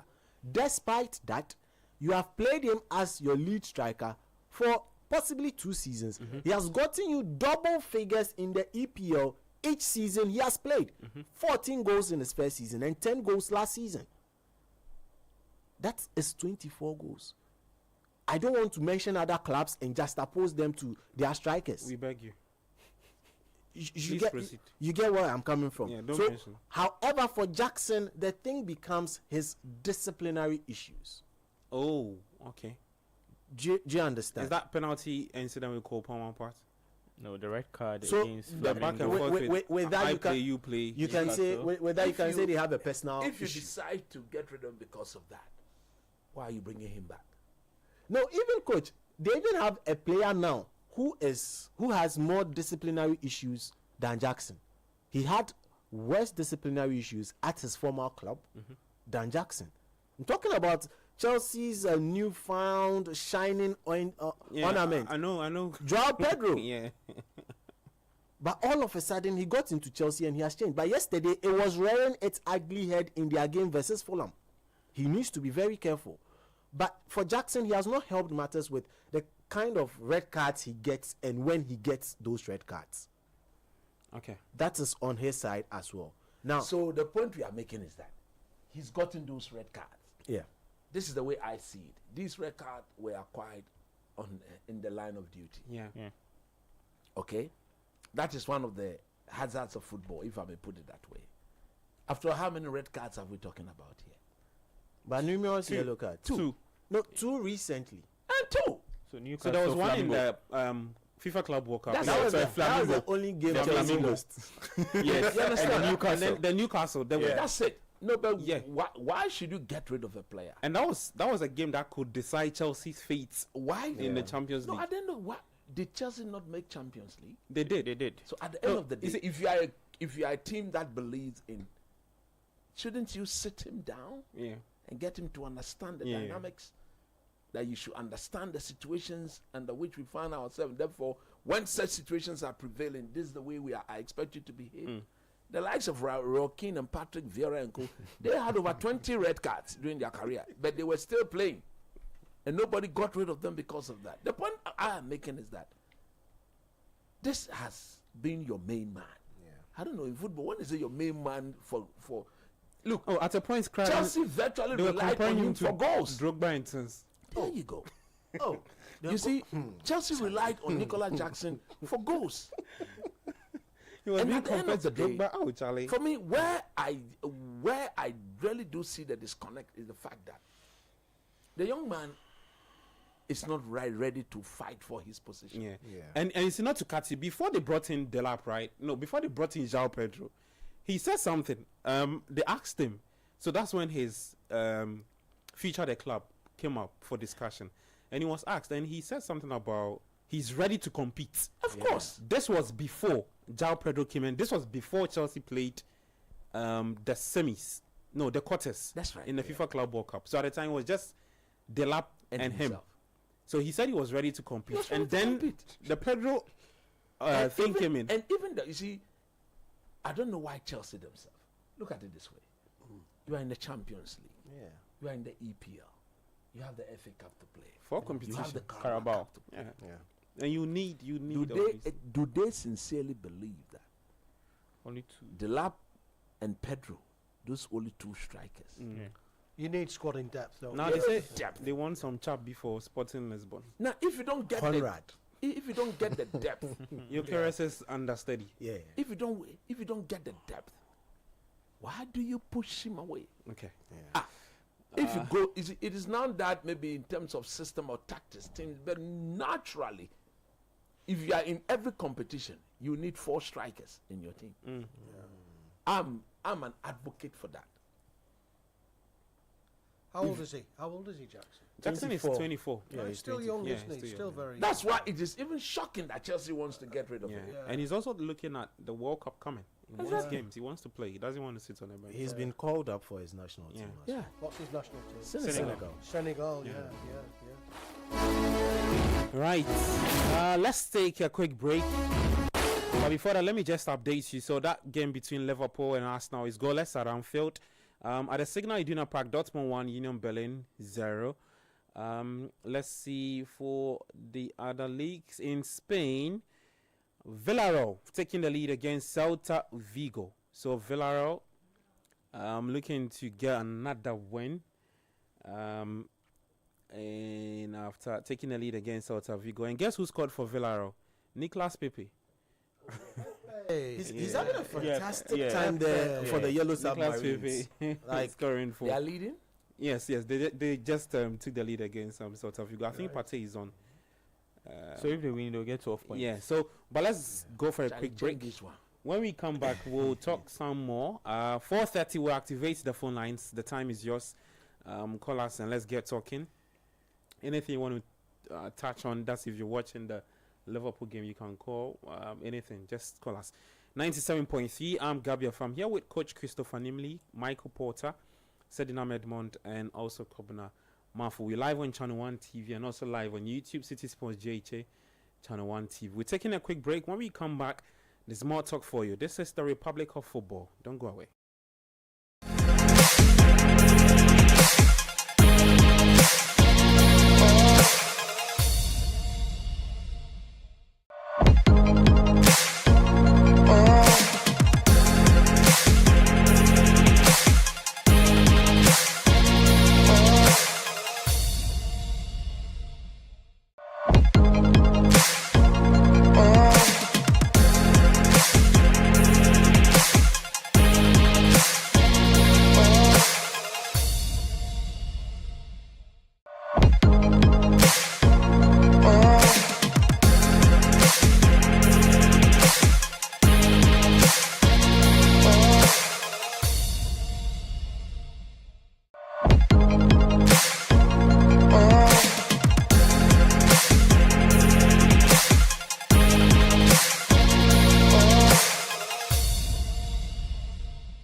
The Republic of Football, live on Channel 1 TV and on YouTube at City Sports JJ, and also on Channel 1 TV. You can head there and join the conversation. Just reviewing the matches and also previewing what's to come. Dating you from the major European leagues as and when the goals do drop.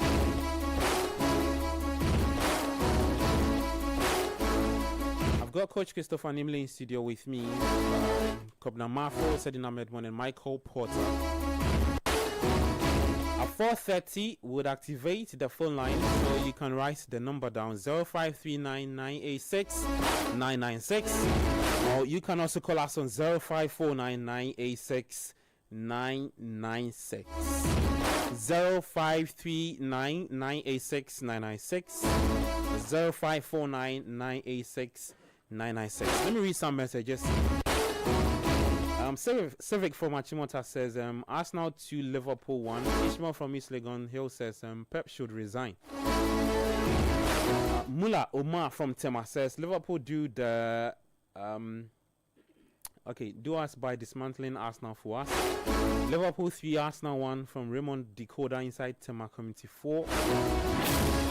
Alright, let me get to YouTube and read some of the messages also there. This one says Elam Kwesi says, what's your take on Raheem Sterling? Okay. Is he still at Chelsea? Yeah, he's there. He's part of those who are training away from the team, including Disasi. Yeah. This one says bless Semi Hiva. I hope I got your name right. He says, I don't agree with your panel member who said Chelsea have been disrespectful to Jackson. It was Nicolas Jackson and his agent who came to Chelsea and said they wanted to leave. Jackson was not sacked. Okay, I'm coming. He said he hold on for me. Kwabna Amwafo says the Chelsea fan in the studio is not a Chelsea fan. He doesn't. Okay, all right. So note it. This one says, what's Eddie talking about? Sweet Kwame Jackson should leave. Okay. Kwabna Amwafo says we are not selling Jackson because of the red card, or the yellow. We are selling him because it's not good enough. Hey, no, you see, you didn't purchase him as a center forward. When he was at his former team, he was playing out left. He was playing wide left. Do you understand? Yeah. You go to a team, purchase someone who is playing wide left, and come and use him as a center forward, and you are saying he's not good enough. Okay. How many goals were? Who else was getting the good enough? No, listen. Hold on. The kind of goals Jackson scored were non-penalty goals. Yeah, non-penalty Do you know the number of quote and unquote elite teams in England who pay for the services of Jackson? Wow. Not good enough. Wow, Jackson should see your face with Charlie. He should add it to his PR team. Let me. Vanessa Morrison says, why is United selling Højlund? He wants to stay and fight for his position. Is the club being fair to him by shipping him out? Coach, anything to say to that? You see, these are two very different scenarios. I know the person who sent the message is a Chelsea fan. Yeah. Are you sure? Of course. There are those who these are the sort of things they do. You know, when you sit there, you see, you know. Ruben Amorim has never gone public. Can he send one quote that says Amorim has gone public to say that? But I mean, yesterday, if Abeku try and get those quotes, Abeku and Yao read several portals in England, and they were not narrate. They were quotes from the Chelsea manager. So if I'm a player and my manager is saying this, that, Nicolas Jackson has behaved very professionally. Okay. The problem with the Chelsea faithful is that you say the man is wasteful. You say you don't need him. He's going to a bigger team. Take it or leave it. Bayern Munich is a bigger team than Chelsea. Oh yeah. Nobody argues that. Yeah. At the end of the day, he's going. And you've told him to go. He has landed in Germany. And then somebody gets injured. Hey, my friend, come back. Is that the way to call a player back? Okay. So some of the quotes. Yeah, some of the quotes. Real quick. So we can talk to our listeners and viewers. He, into brackets, Jackson is available, but he's not going to be part of the squad. End of quote. That's Maresca. Maresca. He's available. He said he's it not once. Yeah. He's never going to be part of the squad. Now, if I was your main striker, I was the one scoring your goals for you to win football games. I was part of your main goal threat. And then you start saying such things about me. I get a team that I'm going to play for. I'm on my way, I've landed, going there. You say I should come. Why should I come back? Because somebody who you now trust I scored. When the person comes, then I'm back to what? And he was all smiles. Yeah. And he said more yesterday. Now he says that when you have two strikers, it's not enough. Yeah, when he one was of them after the 2-0 is injured for weeks, it's probably not enough. Yeah. He has already called Jackson on phone. For the Chelsea fans who are saying he's not enough, if he's not enough, why would he pick a phone to call Jackson? So if I'm Jackson, it is clear that the manager now has a second stand on me because somebody got injured. So what becomes of me when Delap returns? That's why I'm saying that. This Delap, Jackson is better than him. Meaning that Delap, no. Delap. He should have just kept the three of them. Okay. That would have rather brought the best out of the three of them. Yeah. Compete. The slot is not home and dry for anybody. You must deserve your place in the team. It's as simple as that. Okay. So as for Rasmus, Højlund, there's Sesko. Yeah. Cunha in Buemo can all deputize as number 9. Zexi. There is Zexi. There is another. There is the young boy Obi. Yeah. So he says it, and he's going to Napoli. He is happy to go. After all, Man United is not calling him back. You are calling somebody you say you don't want to come back. Is that the same scenario? Let me give you another quote. Real quick, so On we the talk to 15th our listeners. On the 15th of this month. Yeah, that's what I wanted. He said, Enzo Maresca said, and I quote, he is training with us, into bracket, the first team, but he is not going to be involved. Yes, he said, or your ponko. The idea is using him to more ponko or training by Coach. Continue. He's just training, but he's never going to be involved in the games. It means you want to sell him. I'm sure Michael is wondering what Pongo is. Yeah, Mike, do you know what Pongo is? Who? Pongo. Pongo. Yeah.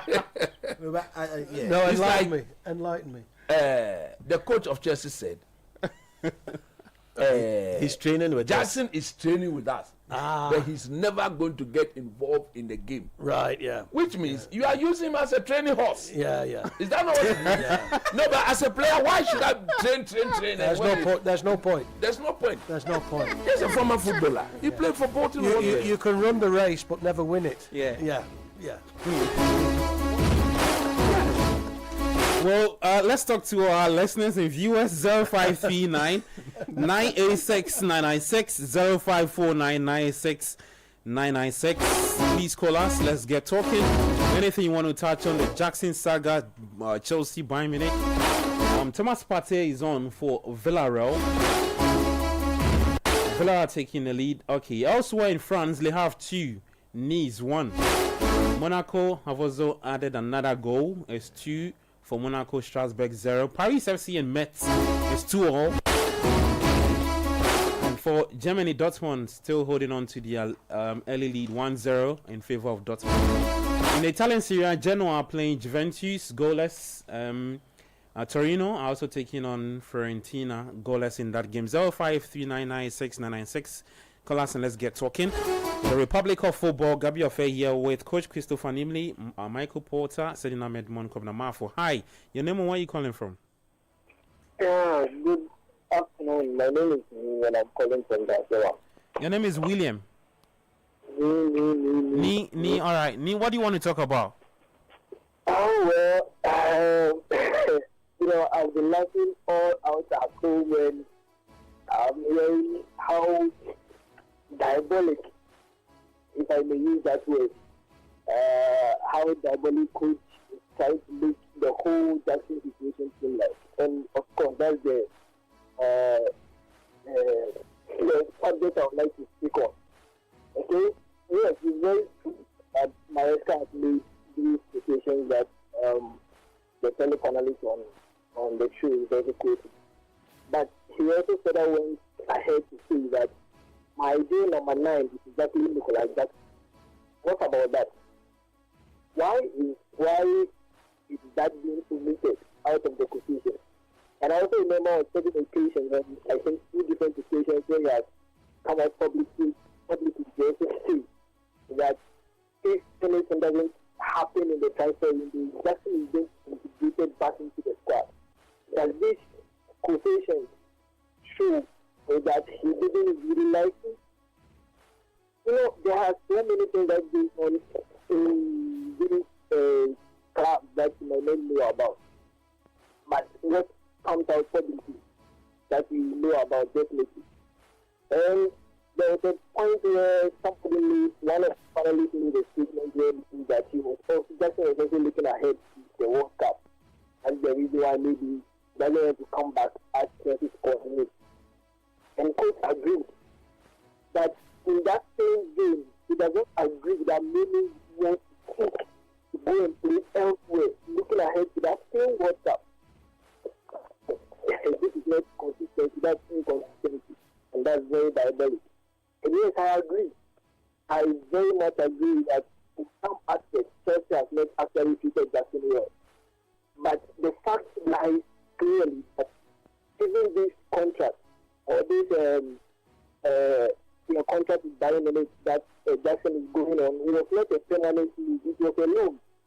Even now, since Jackson is not to come back, Chelsea is insisting that, okay, fine, if you don't want to come back, then let Bayern Munich sign on a permanent basis. And Bayern Munich are refusing to the point that they are going back or going into the market to Italy to look for Lookman for Matalanta, because they don't want to buy a permanent player for the club. Probably they need the person for just one season or something. And this is a late game. We are punching a late game later. The situation where they are saying come back. Why should this be a big issue? That Chelsea is not keeping Jackson well, and Jackson does not come. Okay.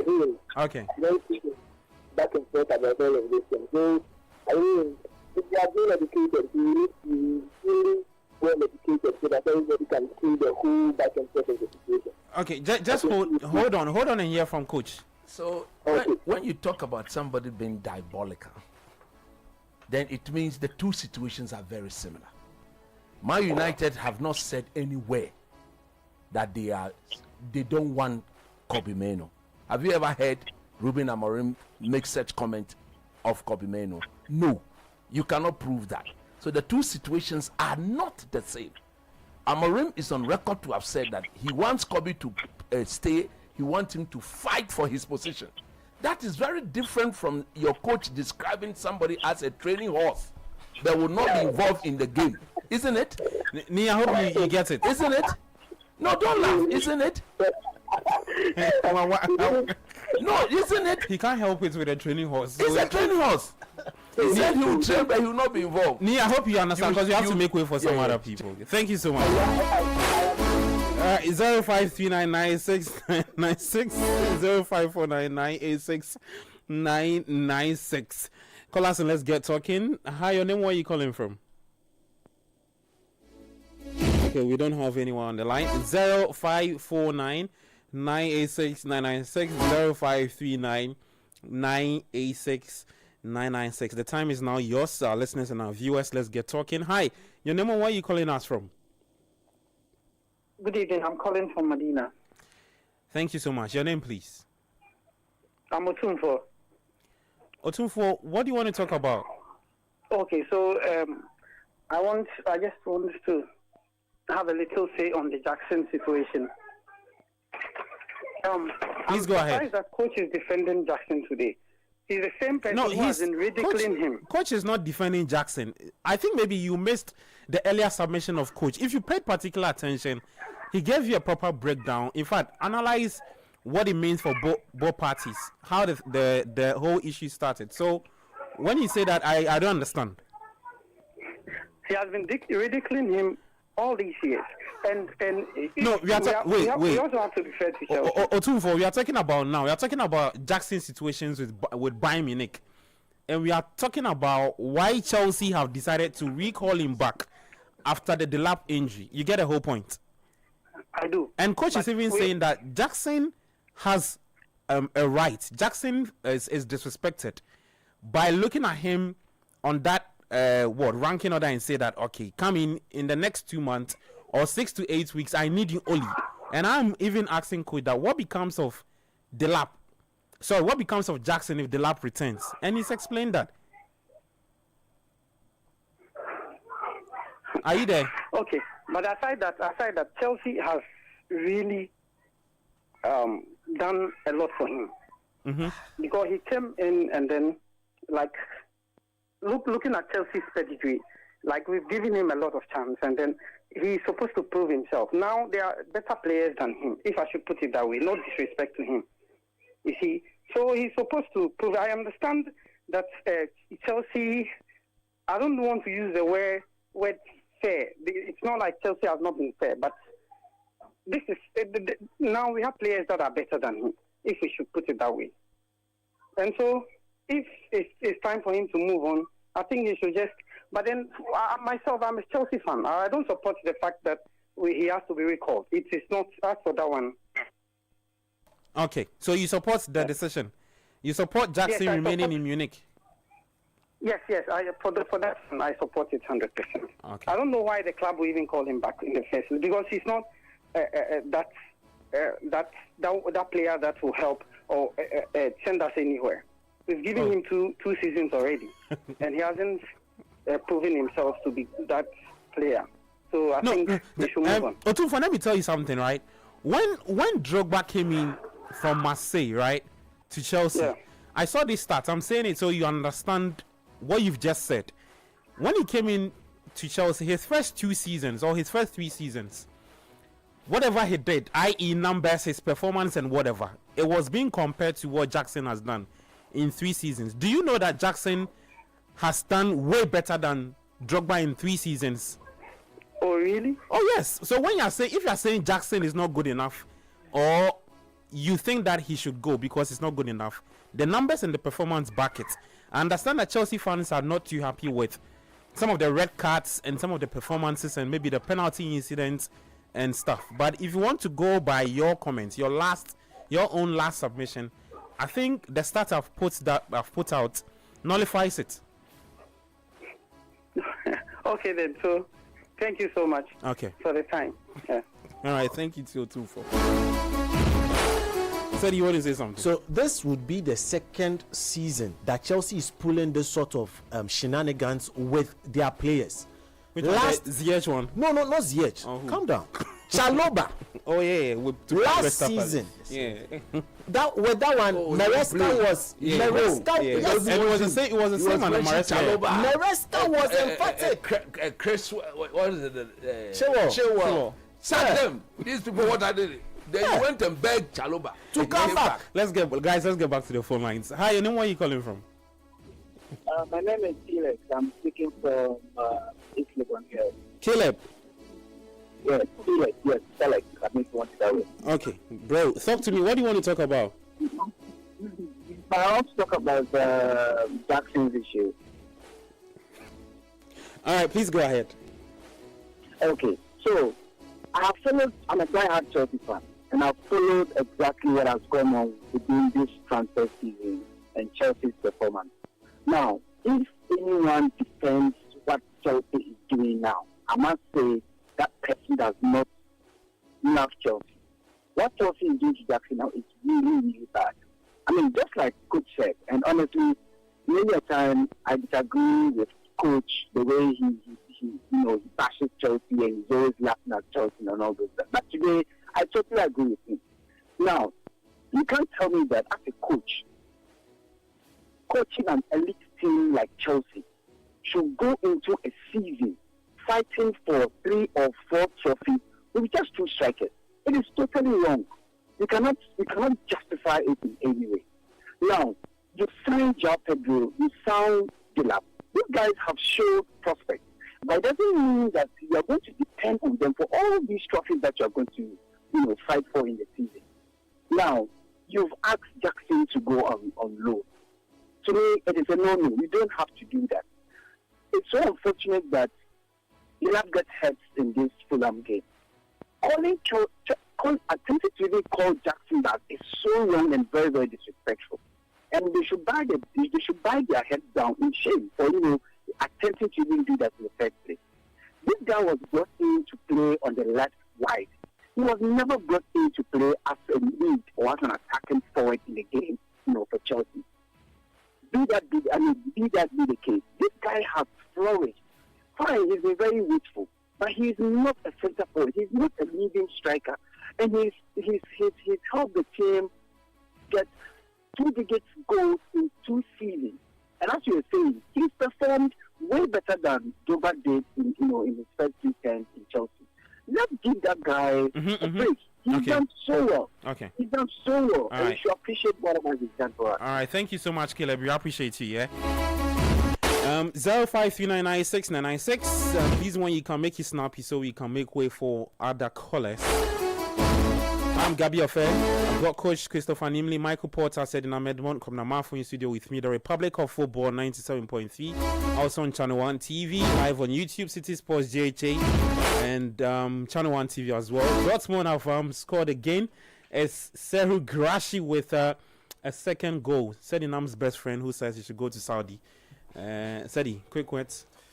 He has wasted too many chances. Okay. So if he's now getting the goals, then he's You are beginning fine. to. Yeah. Okay. It's fine. Let's get back to the phone lines. Hi, and where are you calling from? Hello? Yeah, I'm taxi driver Future from Norway. Your name is what? Taxi driver. Future from Norway. Future. Oh, okay. I heard taxi driver from Hohoy. Yeah. How is Hohoy? Yeah. Norway, what origin? No, how is the play? I know that. Yeah, I was. Yeah. Norway is good. Yeah, Norway is good. It's good. Are you guys ready for the GPL? Of course. Nice one. Let's talk about European football. What do you want to talk about? I just have a question for the panelists. Okay, please go ahead. Yeah. Last I checked, I think Sedi. Well, we lost our caller. 0549969996. We lost Future. If you can come back and call again, would I appreciate it. Hi, your name, where are you calling from, please? Yeah, it's Future back. Oh, Future, thank you so much. You wanted to make him a point. Yeah. So last I checked, said David Moore was a Chelsea fan, but he seems he's talking as if he's not a Chelsea fan. So I want to know what team he supports. So, you want to obviously, I know he was a Chelsea fan. Said he didn't want to answer him. In submission, he's talking as if he's not a Okay, Chelsea Future, hold fan. on. Said he's talking to you. So it's very simple. You see, truth is one. Truth hurts. Truth is painful. That's all I have to say. Are you okay, Future? He's not answered my question. Which club does he So support? if the man is a Chelsea fan, and Chelsea are not treating the players well, you should come and say yes. Because he's not talking as if he's a Chelsea fan. He said he should say it's not about being a Chelsea fan. No. You see, Chelsea fans need to understand that there is Magui. They should also try and recall him. Also. Let me make Future understand something. Future. Yeah. If Nicolas Jackson was your elder brother, right? He's playing for Chelsea now. You are very close to him, and he's being treated that way. What side would you pick? For me, I'm against Chelsea calling Nicolas Jackson back because Chelsea has not treated him well. As for that one, so that's the point that he's making. That's not what I'm saying. Not about Nicolas Jackson issue, but when Sedi is submitting on Chelsea, he talks as if he's not a Chelsea fan. Oh boy, that's what I'm saying. The last time I watched him on. He should say he's a Chelsea fan. Because last I checked, he's a Chelsea fan. I know. That's why I'm asking which club does he support. I want to know the club he supports, so we know he's not a Chelsea fan again. Came for you. Thank you so much, Future. We appreciate it. It's a third goal for 1-1. Oh, okay. Oh, wow. So Tavigo, sorry. So Tavigo 1, Villarreal 1. 0549969996. We have 8 minutes and then we are out of the studio. I'm Gabi Affairs, the Republic of Football 97.3. Hi, your name, where are you calling from, please? Yeah, I am American Day Student SP. I'm from Bongo, all the way from Upper Street. I didn't get your name, bro. The name is American Day Students SP. American Day Students FC. Students SP. Student SP. Yeah. Wow. Okay. Yeah, I'm from Bongo. Please talk to me, bro. I think the way the Chelsea is treating the players is not fair. like one of the panelists cited an example how they treated Chaloba last season. It wasn't fair, and what they are trying to do to just, I think he should not return to the team. I'm a Chelsea fan, but some of the utterance of the coach wasn't fair. I think they should know how to handle their players. Thank you very much. All right, thank you, SP. I appreciate it. Also in France, says Monaco 2, Strasbourg 2. Wow. In Spain, Celta Vigo have also equalized. 0549 986 996. Hi, your name, where are you calling us from, please? I'm Simon from Navrongo. Simons? Yes, sir. All right, Simons, talk to me from Navrongo. What do you want to talk about? I want to talk about Chelsea, about Nicolas Jackson case. Where do you stand? Actually, what I want to say is Nicolas Jackson shouldn't have even picked Enzo Maresca's call. First place, he shouldn't have even picked the call. The second thing he should have done is that, as you said, the coach sent him a message. He should have sent a message back to him and say, this message is never seen. I have not seen the message. Because if you told a player that you can train, the person is available training with us, yet he's not going to be part of your team. And the person, you send the person for loan to go into a particular place to go and play. And the person has arrived there, yet you text the person, but due to because of your injury, you are indirectly telling the person that if this person comes back from the injury, if the person comes back from the injury, then that's it. Okay. Points. I just think Nicolas Jackson should just forget of them, stay in Bayern Munich, try for his position there, and if possible, if he's able to perform well next year, if they are able to pay for his release clause, then he should stay there, play his football. Okay. Thank you very much. All right. Thank you so much, Simon. When I always say that this segment cracks me up, now you understand. So actually, we all would like Jackson to stay at Bayern Munich, but unfortunately, documents have not been signed. Yeah. So now he has no option. Even the medicals, he didn't do it. No, so he has no option. He's just on an extended holiday at this point in time. Yeah, Interestingly enough, he has no option than to return. Okay. Either way, Bayern Munich can actually say that we'll buy him for the fee you guys are requesting, which Bayern don't seem. It's either they reduce the fee, or Bayern will not entertain anything like that. At this 11th hour, who will pay 80 million for it? You see, the fact of the matter is they have not treated the boy fairly. Yeah. Okay. They did the same thing to Chaloba. You know, last season we came here, we sat here, we spoke against that thing. And Chaloba ended up as one of their best players. And now he's an untouchable in the team. Let's pick our final caller. We'll dedicate the final 2 minutes to Kumasa Sante Kotoko because we don't have any caller. It's their 90th anniversary today, 31st, I guess. So more like Kotoko's birthday. Just in case you're wondering, we'll just dedicate some few minutes to them. Let me just update the scores, and it's a wrap at 5 p.m. Let me update the scores. So it's Vigo 1, Villarreal 1. Thomas Partey is on for Villarreal. I thought they were going to run away with all 3 points, but looks like Celta do have different ideas. At Anfield 2 is Liverpool 0, Arsenal 0.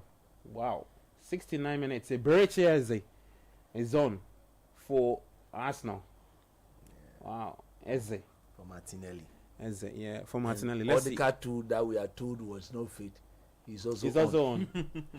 Okay, so we'll play the last 20 minutes and maybe some extra time. All right, so 2 minutes to wrap up. Let me just update the scores and we're out of here. Later tonight at the Villa Park is Aston Villa taking on Crystal Palace at 6 p.m. In the French Ligue 1, Le Havre 2, Nice 1, Monaco 2, Strasbourg 2, Paris FC 3, Metz 2. Later at 6:45 is Lyon taking on Marseille. In Germany, Wolfsburg and Mainz played out a 1-0 draw. Dortmund 2, Union Berlin 2, FC Cologne will take on Freiburg later at 5:30 p.m. In the Italian Serie A, Genoa 0, Juventus 0, Torino 0, Fiorentina 0. Inter will take on Udinese, Lazio take on Verona. In the Italian Serie A, match day 3. Alright, so this is the Republic of Football on 97.3, live on Channel 1 TV, and on YouTube, City Sports GHA, and all. It's strictly European talk, but we just want to celebrate Kumasi Asante Kotoko, who are 90 years old today.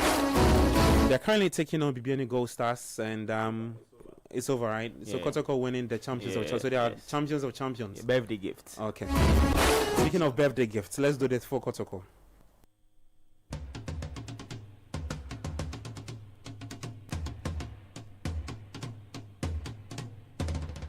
Asante Kotoko say, yeah, yeah. Asante Kotoko say, yeah, yeah. Asante Kotoko, yeah. Asante Kotoko, yeah.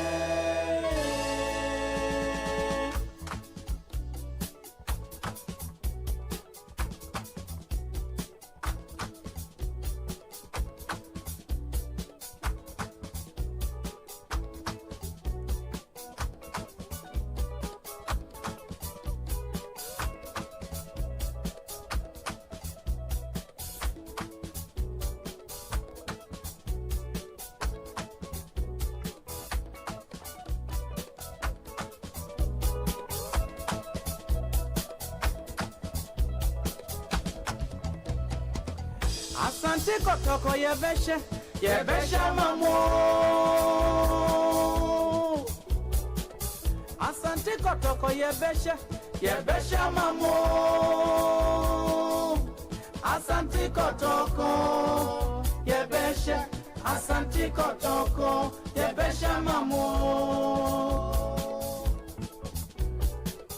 Asante Kotoko yebeshe mamo. Asante Kotoko yebeshe mwako. Asante Kotoko. All right, so it's Kotoko's 90th anniversary. Asante Kotoko. So yes, happy birthday to Kumasi Asante Kotoko. They've beaten Bibiani Gold Stars to be crowned the champion of champions. So the FA Cup champions and also the GPL champions.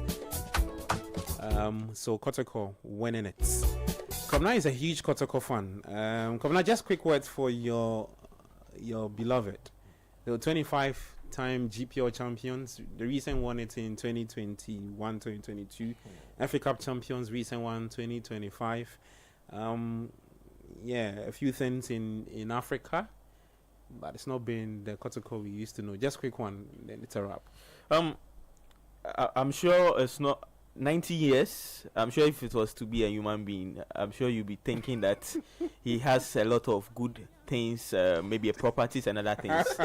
Oh no, let's be truthful. What are you trying to say? No, let's be truthful. So 90 years, you'll be thinking maybe he has done so well in life. Oh, they've done well. So are you saying Kotoko have not done well? No, they've done well, but there are a lot of things they really need to work on. There's more room for improvement. They have to work on a lot of things. Because as now, you don't even know the managers. So what's your wish for them?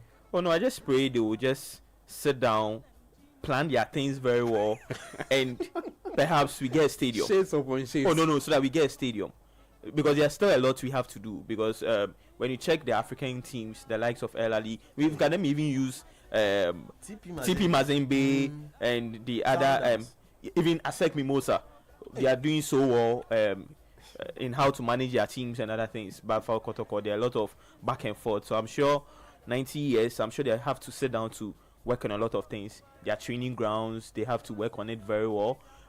Other positive things to really help the club. But when it comes to the football, congratulations for them for winning the Super Cup, the champion of champions, beating Bibiani Gold Stars. It's a good one for them because what we saw at the University of Ghana Stadium in the top 4 was so bad from them, losing 3 games and now winning this game. Because going into this game at the Dance Park in Bibiani, a lot of fans thought Bibiani Gold Stars would win. A lot of fans thought. They never gave Kotoko a chance, but fortunately for them, they did it, and Hamzata the former Accra Lions player was the one who scored the goal for Kotoko. So it's a big win for them. I'm sure they are going to do so well in the league and also in the CAF Confederations Cup.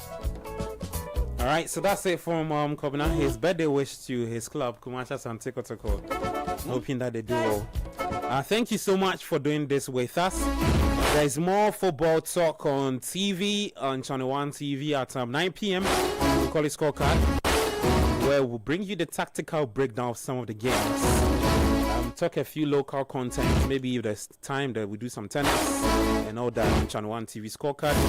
Myself, Coach Christopher Nimley will be there. Do join us for that interesting episode. Coach, final words. Michael, final words. Sedi, and then it's a wrap. Michael, I'm so excited to have you today join us for the Republic of Football, your first edition, right? Your first episode. Yeah, it's been great. I like the format. It's very good, very interactive. Some very good viewpoints, some arguments for and against, some topics that are quite contentious. But yeah, it's been a great experience. Thank you very much.